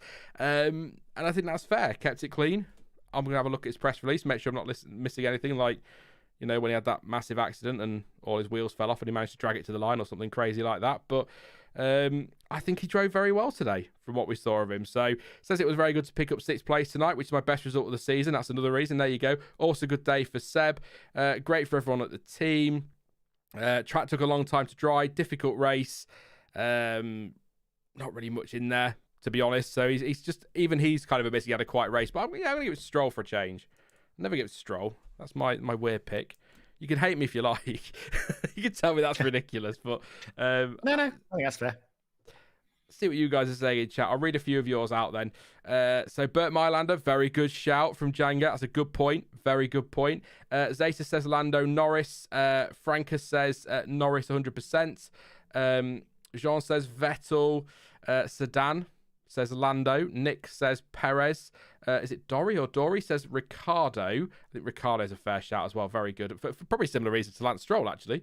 Somebody agrees. Anthony Bilb says Lance Stroll. Ajinkya, if I've butchered that, I'm sorry, says Verstappen. Free says Vettel or Norris. Pennybag says Stroll, but really Perez. That's kind of where I'll give it Stroll, but Perez probably, definitely. Brendan Vettel. Danny Rick, if we only consider Sunday, otherwise Stoffel, obviously, says the Mac. Fritz says Ricardo. Driver of the day, Perez for Cravone. Alex says Lando. Free says retracted and wants to go with Stroll for driver of the day. That's fair enough. Alonso, since he held up Max so nicely, but overall Perez is an interesting shout there. Why not? Pascal says Perez. Just go through these ones after that result came in. See if anybody said anything different. Noah says Danny Rick. It took me a minute to read Danny Rick there. Johnny says definitely Perez. Robert says Perez. Pietro says the winner, Perez. And Professional Moron says Perez. I think a lot of love for Perez there. But I'm glad that a few people said Stroll, so I wasn't totally losing my mind. I think, let's give him credit where it's due, Lance Stroll. But just to confirm, if you are just popping back in, by the way, about the stewards' decision, Sergio Perez has been given a 5-second time penalty and a reprimand. Reprimand for the first investigation, 5-second penalty for the second, essentially for not listening to the first warning. He does keep his win. 2.5 seconds up the road in the end from Charles Leclerc. So that pushing at the end was vitally important. So maybe that is another reason that he should get driver of the day. The fact that he did that and managed to pull away and keep his victory. That was important, wasn't it? Chris Medland on Twitter has clarified that he fell too far back 3 times. In fact, the first one was on lap 10, which is what the reprimand was for. The second time on lap 36, where he was warned by race directors. And then the third time on lap 36 again was when he got the penalty, having been warned to stop it. Okay. So I can imagine that some people who suspect Red Bull get a light hand in these things will be up in arms, but I don't know. It seems fine to me, I guess. Well, and Twitter thing, it just makes me laugh. I've been watching 30 years, so when I see people going, oh, the FIA, they're favouring Red Bull, it's like, well, 2 years ago they were favouring Mercedes. Before that, they were favouring Red Bull, then they were favouring Ferrari, and then it's Renault, and it's like, yeah, you keep going back. Every time there's a dominant team, it's the FIA. It's, you know, you've got Mafia and Ferrari international assistants and all that thing. You just like sit rolling your eyes, going, "Come on, for goodness sake!" I'm not getting into a rant. I promise I wouldn't do them anymore on these streams, but it is crazy. I don't always read Twitter anymore. It's some people are great over there. Quite a few on. Although I will say very quickly, lastly on Twitter, I promise. F1 Twitter gets a lot of criticism, I think rightly so, for some of the things that go on there. One thing we can do as a community, though, is fill a gap while we're waiting for a bloody race. We are so good at that with memes and stupid tweets. So thank you to everyone that gets involved in that one. Should we say Q&A? If you've got a question, that rhymed. If you've got a question, please do pop it in chat. Anything we've missed, throw that to us as well. And I'll read some out. We'll answer a few questions for a little bit. We managed to get through the field in an hour and a half, which is quite impressive for us, Stuart. So we might keep this under 2 hours. Who knows? I've tried to fly through it even shorter next year, hopefully. So we'll see. And don't forget to drop a like as well, by the way. 125 away from that 500 for Charles Edward Cheese. 890 watching, 891 watching. So please do drop a like and don't forget to subscribe as well. All the usual YouTuber stuff. Max says, what is the best race at Japan and why is it 2005? You've answered your own question. Bang on there. Mr. Bungle says, F1 Twitter is 50% of the reason this sport is becoming what it is. Do you think Checo will be given a 10 seconds, says Jolo, sorry. No, it's a 5 second and a reprimand. So told to stop it, didn't listen. Told to stop it again, didn't listen, then got a 5 second penalty. How tall are you? Says the Dynamite. I am 6 foot if I'm lying, 5'11" if I'm telling the truth. It's the answer to that one. How tall are you, Stuart? The questions we get. I'm 175 centimeters. Oh God, that's real just money. Confused. That's real money. I've been interested how many people can pass that in the chat. There you go. Easy to remember though. Corp says, should Pirelli stop wasting time making wet tyres? I did make that joke on Twitter, actually. I said if they want to save money, cost-saving exercise, don't bother with the wet tyres. I suppose we could start with that, Stuart, in questions and sort of general ramblings about the race and the time it took to get the race going. I mean, I don't think anybody, honestly and realistically, other than those that want a reaction, I don't think anybody really disagrees with the race start being delayed because that rain was torrential. The track was flooded almost, wasn't it? It was absolutely hammering it down, thunderstorms as well. It just seems like that whole hour was a little bit much, I feel. I know they wanted to get the grid procedure in because it's good for sponsors and it's good for the promoters, and they want to get Will.i.am on the grid because, you know, that's why we all tune into F1, is Will.i.am and celebrities on the grid. Anyway, although we do get Martin's Grid Walk, so that's something, but also National Anthem, all that kind of thing. So I know they want to do that, but it did feel like an unnecessary long delay, and we ended up with a track that was kind of damp rather than wet. And I know, you know, safety, blah, blah, blah, but it does seem a bit odd having the wet tyres if we're just always going to postpone races or red flag them until we get to winter conditions. Yeah, there are a lot of the things you mentioned, a lot of downsides. I'll start, I guess, I think with the positives, one of which being they clarified everything ahead of time. They were like, this is when we're going to start the race. There was a bit of a delay. They're like, we're watching the rain. We'll update in 15 minutes. That we sort of had that period first.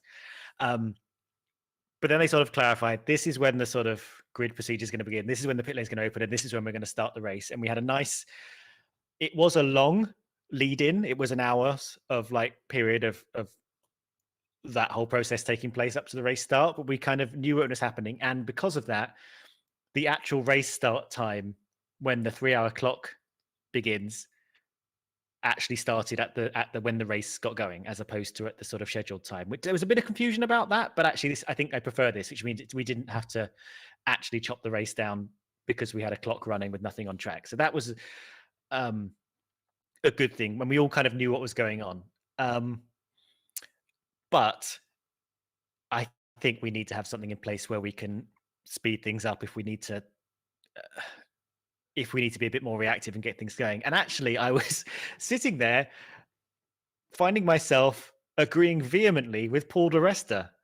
Are you okay? Who I know, and he was there saying like it's bizarre that we've got like a sort of 45-minute warning to when the pit lane is open and then the whole procedure, when actually maybe we should just get everyone on the grid so we can actually just be ready to go when the conditions are good to go, instead of having to wait all this time. It was a bit bizarre. I think another good thing is we got a standing start, which is preferable to a safety car start. I really didn't think we were going to get a standing start. I thought we would get a safety car, but actually by the time the race started, it was pretty dry in a lot of places. But yeah, I think we need to have a sort of second type of procedure in place if it's sort of too wet to start, so we can start like squeeze it all up and get the race going in more than an hour's notice, because I don't think we needed all that time. We could have got the celebrities on the grid while it was pouring with rain, got that all out of the way, and then got the race started. Interview Will.i.am while wet. Yeah, I mean, there are positives and negatives. It was definitely less shambolic than Monaco earlier in the year and Belgium the year before. Like, we actually knew what was happening, and it did actually happen as planned, and we didn't lose any race time. That was a good thing. But again, we were all just sort of waiting around while the track actually became raceable much earlier than we started. Yeah, it's better communication, definitely. I feel like, because we're quite unique as well with Singapore, because it's a night race and it can be run under the lights, or if they needed to, they could run it in the day. In theory, because they didn't start the clock, we could have been sat there all night, and they could have run a race at 4 o'clock in the morning UK time if they wanted to. Obviously, we've got Japan next week, so maybe they'd have had to call it at some point, but in theory, they could have kept going because it's set up for a night race, isn't it? So could have been here forever waiting for that if the rain hadn't disappeared. But I feel like if it had gone on much longer, say we had a 3-hour delay, I think they would have probably put a call into FIA headquarters and sort of said, like, is it okay if we skip the grid procedure and just get them straight out there, do all the work in the garage, get them straight out there and get the race started? I feel like that would probably have been the way it would have gone. We'll never know, of course. But yeah, I agree. Much better than Belgium. Little bit frustrated is the other thing, really, for this race, that we didn't see DRS earlier. I mean, we've seen DRS used with intermediates before. It's not uncommon in Formula One that as the track dries and drivers are still on inters, they go with the DRS a little bit earlier. Apparently, the FIA were just concerned about the water offline, which is fair enough. I feel this year with Niels Vicic and Eduardo Freitas, we're going to see a lot more caution because they just want to make sure they get things right because it's their first year. So I kind of understand that. But I think with DRS, we could have activated that quite a lot sooner, and it might have just spiced it. I mean, look, it's frustrating that we're still talking about DRS as being essential, but it's certainly essential on a track like Singapore. I feel like that could have been sooner. And I think, what was it? I think I wrote down there was 27 minutes left of the race-ish before they activated it, at which point sort of it was needed. But we needed it much sooner than that. So I get the caution, I get the safety, but it's not the first time this season we've had this conversation on DRS. I think it was Imola. Yeah, Imola took ages to get DRS. I will say, I do agree with you. And it wasn't as long as Imola. And I think we probably could have opened it while we were still in the intermediate phase. I think we probably would have got DRS earlier if we hadn't seen so many mistakes being made into braking zones. It just made it look like it was still a bit too dangerous to have it where, in the braking zones that are off the back of the DRS zones as well. So I just felt like, if we hadn't had the Tsunoda crashing, if we hadn't had the Hamilton and the Verstappen flying off down the escape roads, I think maybe it would have seemed a bit more reasonable to have it. And I think when the race directors and stewards are looking at that, they probably thought, actually, it's probably not there yet. And like you say, I think they're on the side of caution. I probably think it was fine to have DRS, but because we were still seeing incident on track, I think that's what pushed caution. And I'll throw this in here as well for the person that occasionally likes to turn up in post-stream and tell me it's easy for you to say that sat there. It is easy for me to say that sat here. Just to make sure that's clear. I'm fully aware it's armchair experts, the most annoying criticism, because every single person who's an F1 fan who doesn't work there is an armchair expert. But anyway, I saw something from Phil Jones. There we go. Do either of you remember F1 trying to cost save with not having full wets around 2003 season? Yes, we had was it Yeah, it was the Inters, wasn't it? And it just meant that when we had like proper downpours, the race couldn't go ahead. So I guess we don't really want to get back into that situation. But yeah, I don't know what the situation. I mean, I guess the wets are needed. But if we're not going to race, then is that money that could be saved by Pirelli and F1 a little bit? And thinking they want to go net zero by 2030. And of course, if you look at next year's calendar, you'll see that, well, they're going to achieve that. But net zero by 2030, then is that some stuff we don't need to manufacture if we're just going to wait until the track is inters or dries?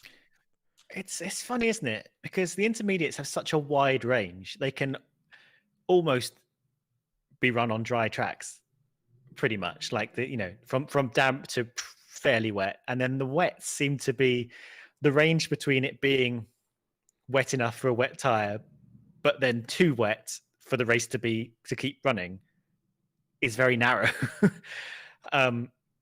So I don't know if we either need to make a full wet tire that's like really full wet that can handle like proper wet conditions, or be a little bit more relaxed about how wet we allow it to be before stopping the race.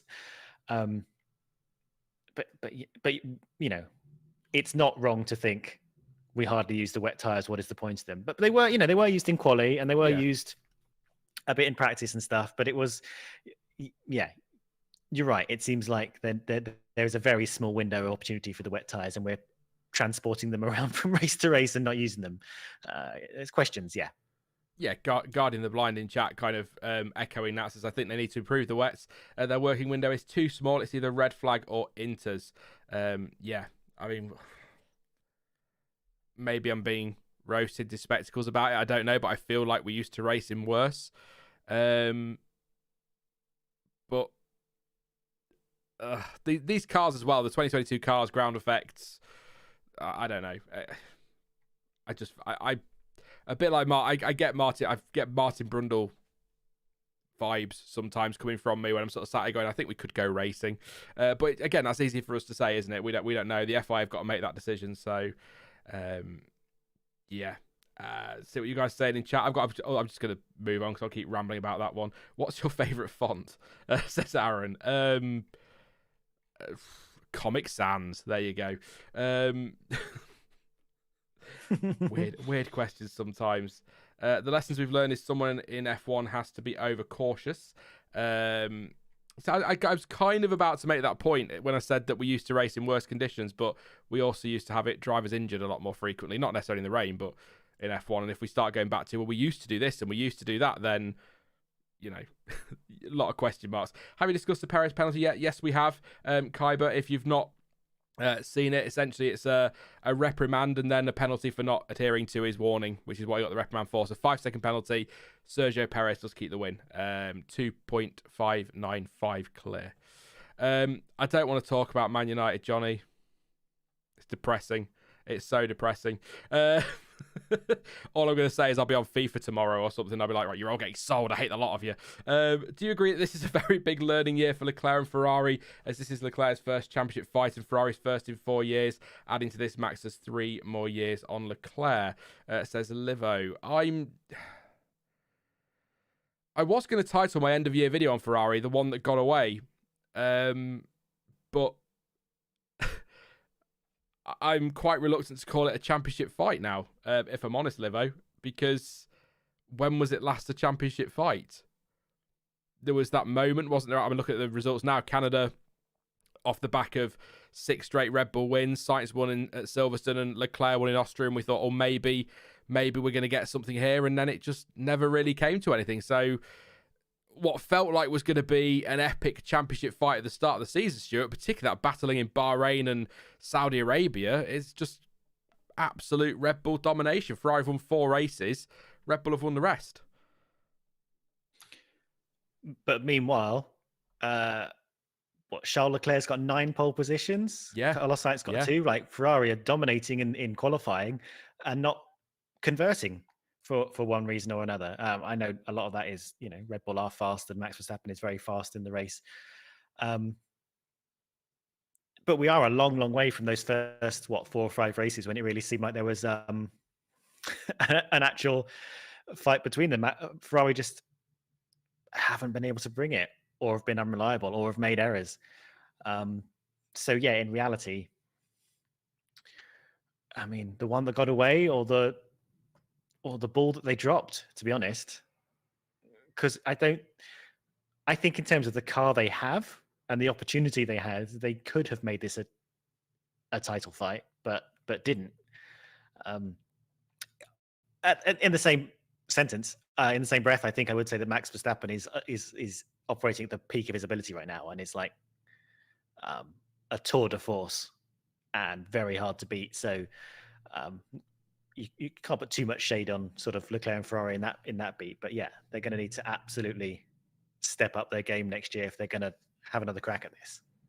I mean, going back to what I said earlier, I mean, Max Verstappen finished 7th, despite having to pit an extra time for those flat-spotted tyres. He would have dominated, wouldn't he? If he'd been out front, that would have been game over. So I think Ferrari deserve the criticism for some of their calls this season, but I think you're right. You know, Red Bull have been so good. That has to be taken into account as well. But I did see Guardian of the Blind and Zach saying that the championship for them was over when Leclerc binned it in France, which is a fair shout, because that was a... I remember at the time, Ferrari needed a run, didn't they? And they'd won in Silverstone with Sainz, and they'd won in Austria with Leclerc. And I think Leclerc was going quite nicely in France, and that kind of felt like that was Ferrari's point to start to turn it around, and then it didn't. We had Leclerc crashing it in France, and then the bizarre strategy calls with Sainz in the same race, and it just felt like it all had fallen apart at that point. But I mean, look, Red Bull already won 6 in a row that season. They've done it again, so I mean, maybe it always was going to be their season. Do you think Tsunoda needs to avoid shunts? Is he back to last year's performances, says AD? We kind of touched on that. Torched? Didn't torch anything. We touched on that a little bit earlier. Both sort of agree that he needs to stop this now. He's got one more year, at least, with AlphaTauri. Franz Tost seems to be willing to give him that year, thinks he needs it, so he's got to stop it. There's too many now. Quick guy. I think he's got a lot of speed.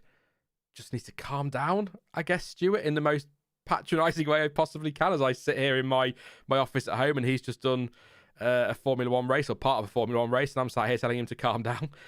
Seems a bit weird, but yeah. Which is, it's a tricky thing to do, as when driving aggressively over a period of like 90 minutes to 2 hours, fighting for your career, lots going on, amped up with adrenaline. It's, doing all that, but also keeping calm and collected and managing your race and your car is a tricky thing to do. And that's why these guys are the best of the best.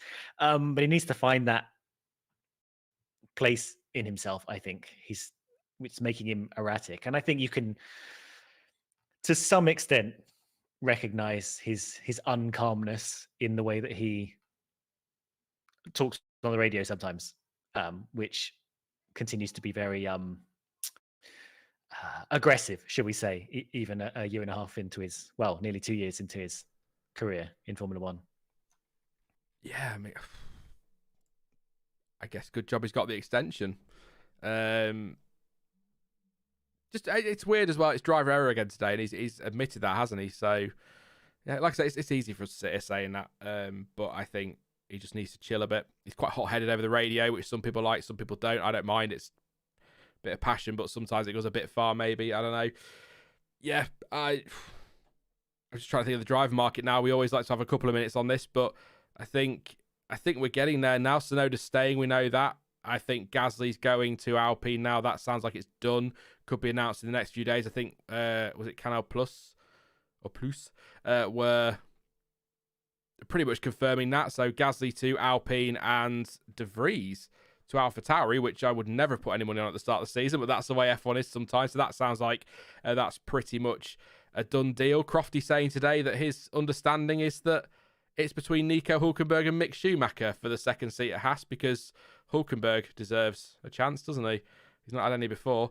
Baffling that his name keeps coming up to me. And then we've got Williams, which sounds like it's going to be Logan Sargent. So, yeah. I don't know what my point is, really. Just looks like silly season is finally coming to an end. Or are you expecting one? It's been one of those years, hasn't it, with silly season? Are you expecting one final twist, Stuart? One big surprise, like Alonso rips his contract up and goes to Williams? It has been one of those years, hasn't it? But you're right. I think we're sort of in the end game now. It's funny how a big part of silly season is, a few days, a week before announcements are made, everyone already knows what's going to happen. Yeah. Like, there are like basically confirmed rumors floating around the moment that basically all the things you just said, that nothing's been announced officially, but it's things that everyone now knows as fact. And it's just funny the way that works. I don't know who leaks what or who's been speaking to who or stuff. And also, how we trust, which things to believe. We seem to have a sort of instinct for what to trust. And a kind of, maybe don't want to necessarily get right into this, but similarly, in like over this weekend, there's been this sort of everybody knows rumor about the cost cap stuff, and I'm like, how does everybody know? But with the driver market, it all seems to actually be pretty true normally. Once a rumor gets that strong, what's the phrase? The worst kept secret in F1. Yeah, it's always the worst kept secret in F1. it's strange, isn't it? I've seen the phrase a lot this. I don't want to get into cost cap today. We'll wait and see what happens next week with that when the certificates of compliance are given out, when they tick a box and say, yeah, you were great. There is a source, apparently quite a good source, saying that the breach for both teams is under 5%. I don't know what that means in terms of penalties and that, so we'll not get into it because I'm not going to start throwing accusations around too much because we'll all look very stupid on Wednesday if there's nothing wrong. But I've seen the phrase a lot, there's no smoke without fire. And whilst I hate that phrase anyway, because it's not true, but also the fact that in F1, you've got so many accounts and so many people on social media who seem to know everything, who have their, oh, join me, I'm at F1 Knows It All, or I've got secretsources.com, which is not anything to do with ketchup or anything like that, but they all seem to know it all, but it turns out that most of them just make it up. So it turns out that in F1, there is a lot of smoke with no fire. So we will see what happens on Wednesday with the cost cap. But I think, the driver market is just curious. It's the same in football, though. People like Fabrizio Romano, who is the Chris Medland of football. Fabrizio Romano will know weeks before a deal's done that a deal's going to be done, or days before, or whatever. There's a few like that as well. And you think, how do you know? What connections have you got? It's also highly secretive, but then somebody just knows, and you're like, wow, that's quite cool. I totally agree. It's so baffling to me, but looks like silly season's good. And let's have a quick scroll through, see what you guys are saying. Del says controversy. If that's for the Hulkenberg comment, I'm a big fan of Nico Hulkenberg. People, if you follow the channel for a while, you'll know that. Got some videos on him. Really big fan, but I feel like... I hate to use the phrase he's had his chance, but he has kind of had his chance. He did quite a few years in F1, had shots at podiums, never really took those opportunities, made mistakes when he was in those positions.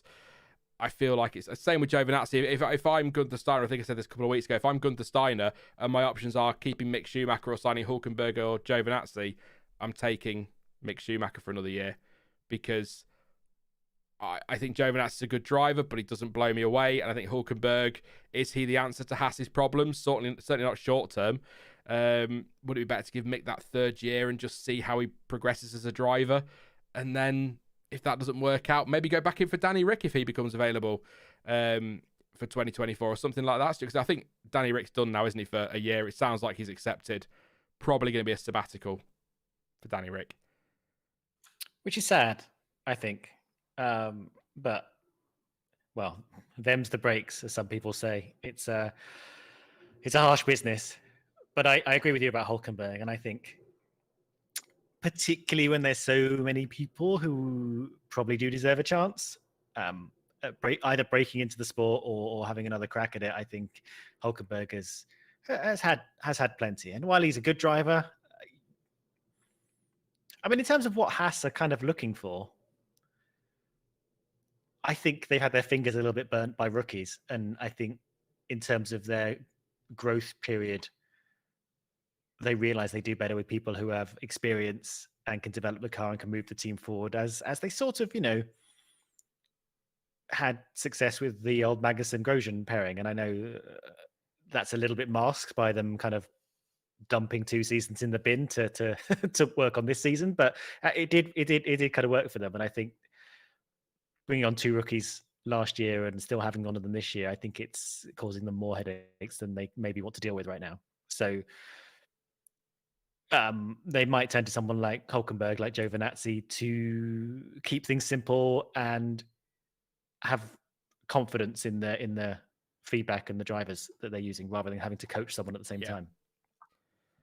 The Max says another driver on sabbatical, and the McLaren driver on sabbatical. Surely they will return. Hopefully he's not out for as long as Mika Hakkinen is.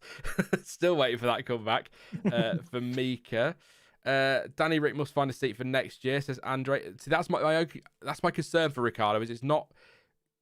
Doesn't matter what your name is. It doesn't matter what you've done in the past. It's not easy to get back into F1 once you're out. You are very quickly forgotten. A year is a long time. So, was it Martin Brundle or possibly Paul Di Resta, which would be concerning. I'd agree with them when they say that maybe go off and get a seat somewhere like IndyCar or NASCAR, somewhere like that, just because keep yourself going, because Formula One it's a fickle business and you'll soon be forgotten. And if he spends a year on the sidelines and doesn't get a seat anywhere, it might be difficult. And if I don't know, I had heard that he was going to be at Mercedes as their reserve driver, which I do not think is a bad place to be at all, by the way, for him. But we'll see. We'll see in the coming days. A couple more questions then, and then we will round up a couple more points. Zay says, does Sargent need 5th or 6th? Everyone was saying 5th, but all weekend the F1 TV crew was saying Logan only needs 6th. I thought he needed 5th. Don't ask me. F2. I'm sure it was 5th. Leave that one. Yeah, if anybody knows for sure in the chat, please do let us know. I've not got the stuff to go and do all the maths now, but I thought it was 5th. I was almost certain it was 5th. I even feel like Williams has said it was 5th. Top 5, 5th or better. So either way, I think he should be good for 5th or better, but even if it's 6th or better, that's okay. Sonny says, hey, Sean, sorry I'm late to the party. I was livid when Latifi just squeezed Joe to the wall. No worries, mate. Thank you for popping along. We'll be wrapping up soon, unfortunately, but the video will go out, or the video stream will go out as a video a little bit later once it's processed. So, yeah, very frustrated with that one for Joe. Really would like him to see some good results, bless him. Quick scroll through. Can't see Hulkenberg doing much more than Mick at the moment in that Haas, says Jay. I just feel like... Also, I guess I hate the phrase as well. Better the devil you know, which isn't true at all either. But better the devil you know. I'm picking apart these expressions. I feel that's the way to go with Mick. The only... Maybe they could go for Ricciardo. And Mick as well brings the... Is it the 1-on-1 sponsorship as well to the team? So... kind of makes sense to keep him, but then are they struggling for money? I don't know. Don't tend to hear too much about Haas about finance anymore. And 100 points club for Lando Norris now. Has he hit 100 points as Lando? Oh, nice. Yeah, he has. Bang on 100 as well. Nice. So we've got 7 drivers have hit 100 points this year, which is always nice. So well done to Lando for that one. Did you hear that Dr. Marco said perfect to Perez during the celebrations? Should definitely be no concerns about that second seat now. I didn't, but it's nice to see how Marco giving Sergio Perez a bit of praise, Stuart, for a change. Usually quite critical. Clearly in a good mood, which is weird considering Verstappen had such a bad race. Yeah, they were actually. I was nice. The whole Marco Newey and Horner seemed actually genuinely delighted and gave him a big hug and cheered him in that little pen around where they finish. It was and that's when he called him perfect. So yeah, that was nice. It's nice to see the less favoured son get so much love. Andre says the biggest mistake of Daniel leaving Renault was when he was the star driver. I completely understand why Daniel Ricciardo left Red Bull. Didn't want to play second fiddle to Max Verstappen, but I'd argue that was his biggest mistake when he had a contract on the table, leaving Red Bull when he did. Especially when you look at what's happened since. I know this is easy with all these years of hindsight, but Ricciardo could have stayed at Red Bull and then seats opening up at other teams like Ferrari. A seat opened up when they decided they weren't going to renew with Vettel. I know they pretty much quickly decided they were going to Sainz, but Ricciardo could have been in the frame for that one. Who knows if Mercedes might have put George somewhere else for another couple of years and put Ricciardo in that car. Good job they went with George, by the way. He's done a great job for the most part this season. Sloppy weekend, but still great job this season overall. I feel like leaving Red Bull was Ricciardo's Big mistake. Again, easy with all these years of hindsight, though, isn't it? I mean, I was just when you were saying that, I was thinking about the sort of knock-on butterfly effect of Ricciardo leaving Red Bull, because the effect it had on, well, Red Bull as a team trying to get that second driver sorted, the effect it had on the careers of Gasly, Albon, the people in the AlphaTauri, the whole driver market from that point onwards, like it had massive effects. And I think probably the person who suffered the most from that was Ricciardo himself. And yeah, Christian Horner was right in whatever season of Drive to Survive it was when he said he was making a massive mistake. Yeah. Which is strange. He's had some good results, hasn't he? Podiums with Renault, won a race with McLaren, but it just hasn't worked. So I get that'll be where I'll put the mistake. Long-term projection. So I'm not going to answer this now, Phil. It says long-term projection. Any thoughts on potential Audi driver lineup for 2026? I'll not answer that now, but I mean, Ricciardo could be in the frame for that one. Who knows? But keep an eye on the channel this winter, because we've got a plan for a live stream, which could be a lot of fun near Christmas, where we're going to flash forward a few years, speculation-wise. So that could be a bit of fun around Christmas time. Might even do it with a beer or an eggnog. What the hell's an eggnog? What is eggnog? It's a creamy. Is it no. avocado? And I mean, I'm not a drinker. Oh no, avocado. Oh no. Ugh, snot in a bottle. No, thank you. Biggest mistake will be Sean taking a step back from everyone on YouTube. I'm not leaving, Stefan. Don't worry. I forgot to reply to your tweet yesterday. Actually, I meant to do that, so apologies for that. I'm not going anywhere. I'm just going to be reassessing what I want to do next season, YouTube-wise. Very quickly. Only so many ways I can tell you the track length at Bahrain. If I do my previews again this coming year, then I'm just going to be telling you the same stats I've told you for the last 4 years with a different fastest lap. So that's essentially it. And shorter streams as well. More of them and a bit shorter. And on that note, actually, AD wants to know who will be stronger in Japan. Red Bull, probably. Let's be honest. Yeah. Do you think you'll win To it be in honest, Japan? I think Red Bull winning the race and the championship, or Max winning the championship, I'm not actually sure what the constructors' permutations are at the moment, would be a nice thing for Honda, who definitely aren't supplying their engines, but nonetheless. And I think it'd be nice, and I think it'd have that nostalgic feeling of people like you and me who in decades gone by were used to championships being decided in Japan. That'll be a nice throwback.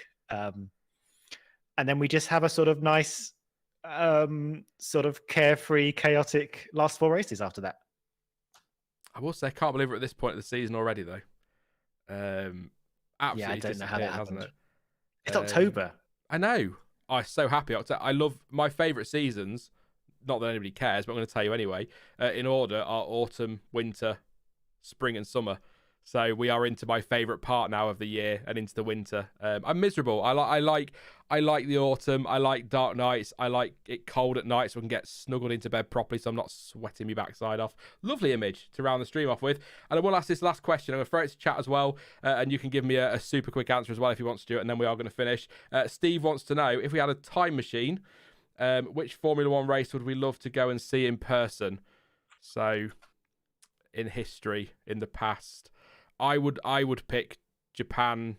See, as a Schumacher fanboy for so many years, I would have to say Japan 2000 because that's when he did it with Ferrari. I won't do the Murray Walker commentary in full, but that would be my pick as a fanboy. From an entertainment point of view, I wouldn't have minded being at Turn 1 in 1990 at Suzuka. Oh God, I'm weird like that. I think, I mean, there's a few. I was almost going to say, like, I always mix up which day this is. I'm going to Canada 2012. The really, really long one. Was it 2012 or 2011? 2011. I always get that date wrong. But I was like, part of me was that's awful because it was pouring with rain and it went on for all day. But I think the sort of chaos of that and the restarting and not knowing what's going on and everything going off, that kind of a thing would be fun to be at from a spectator, because you need to. One thing I've learned from going to races, you kind of need to have something, a lot going on. We don't need to have a lot going on, but it helps because you're a little bit more limited in how you experience the race. So I'll go for that chaos. I'd bring a poncho. might be there. Value for money as well. It was that Oh, long. yeah. You get your money's worth, don't you? But we will leave it there. Good to see some answers in the chat there. 2021 Belgium from Stefan98 Spa getting a couple of shouts there. Nick and Phil and somebody else did as well. I think I saw James did. Singapore 2017. You want to be at turn 1 for that one, wouldn't you, Erin? Ernie. I was reading two people there.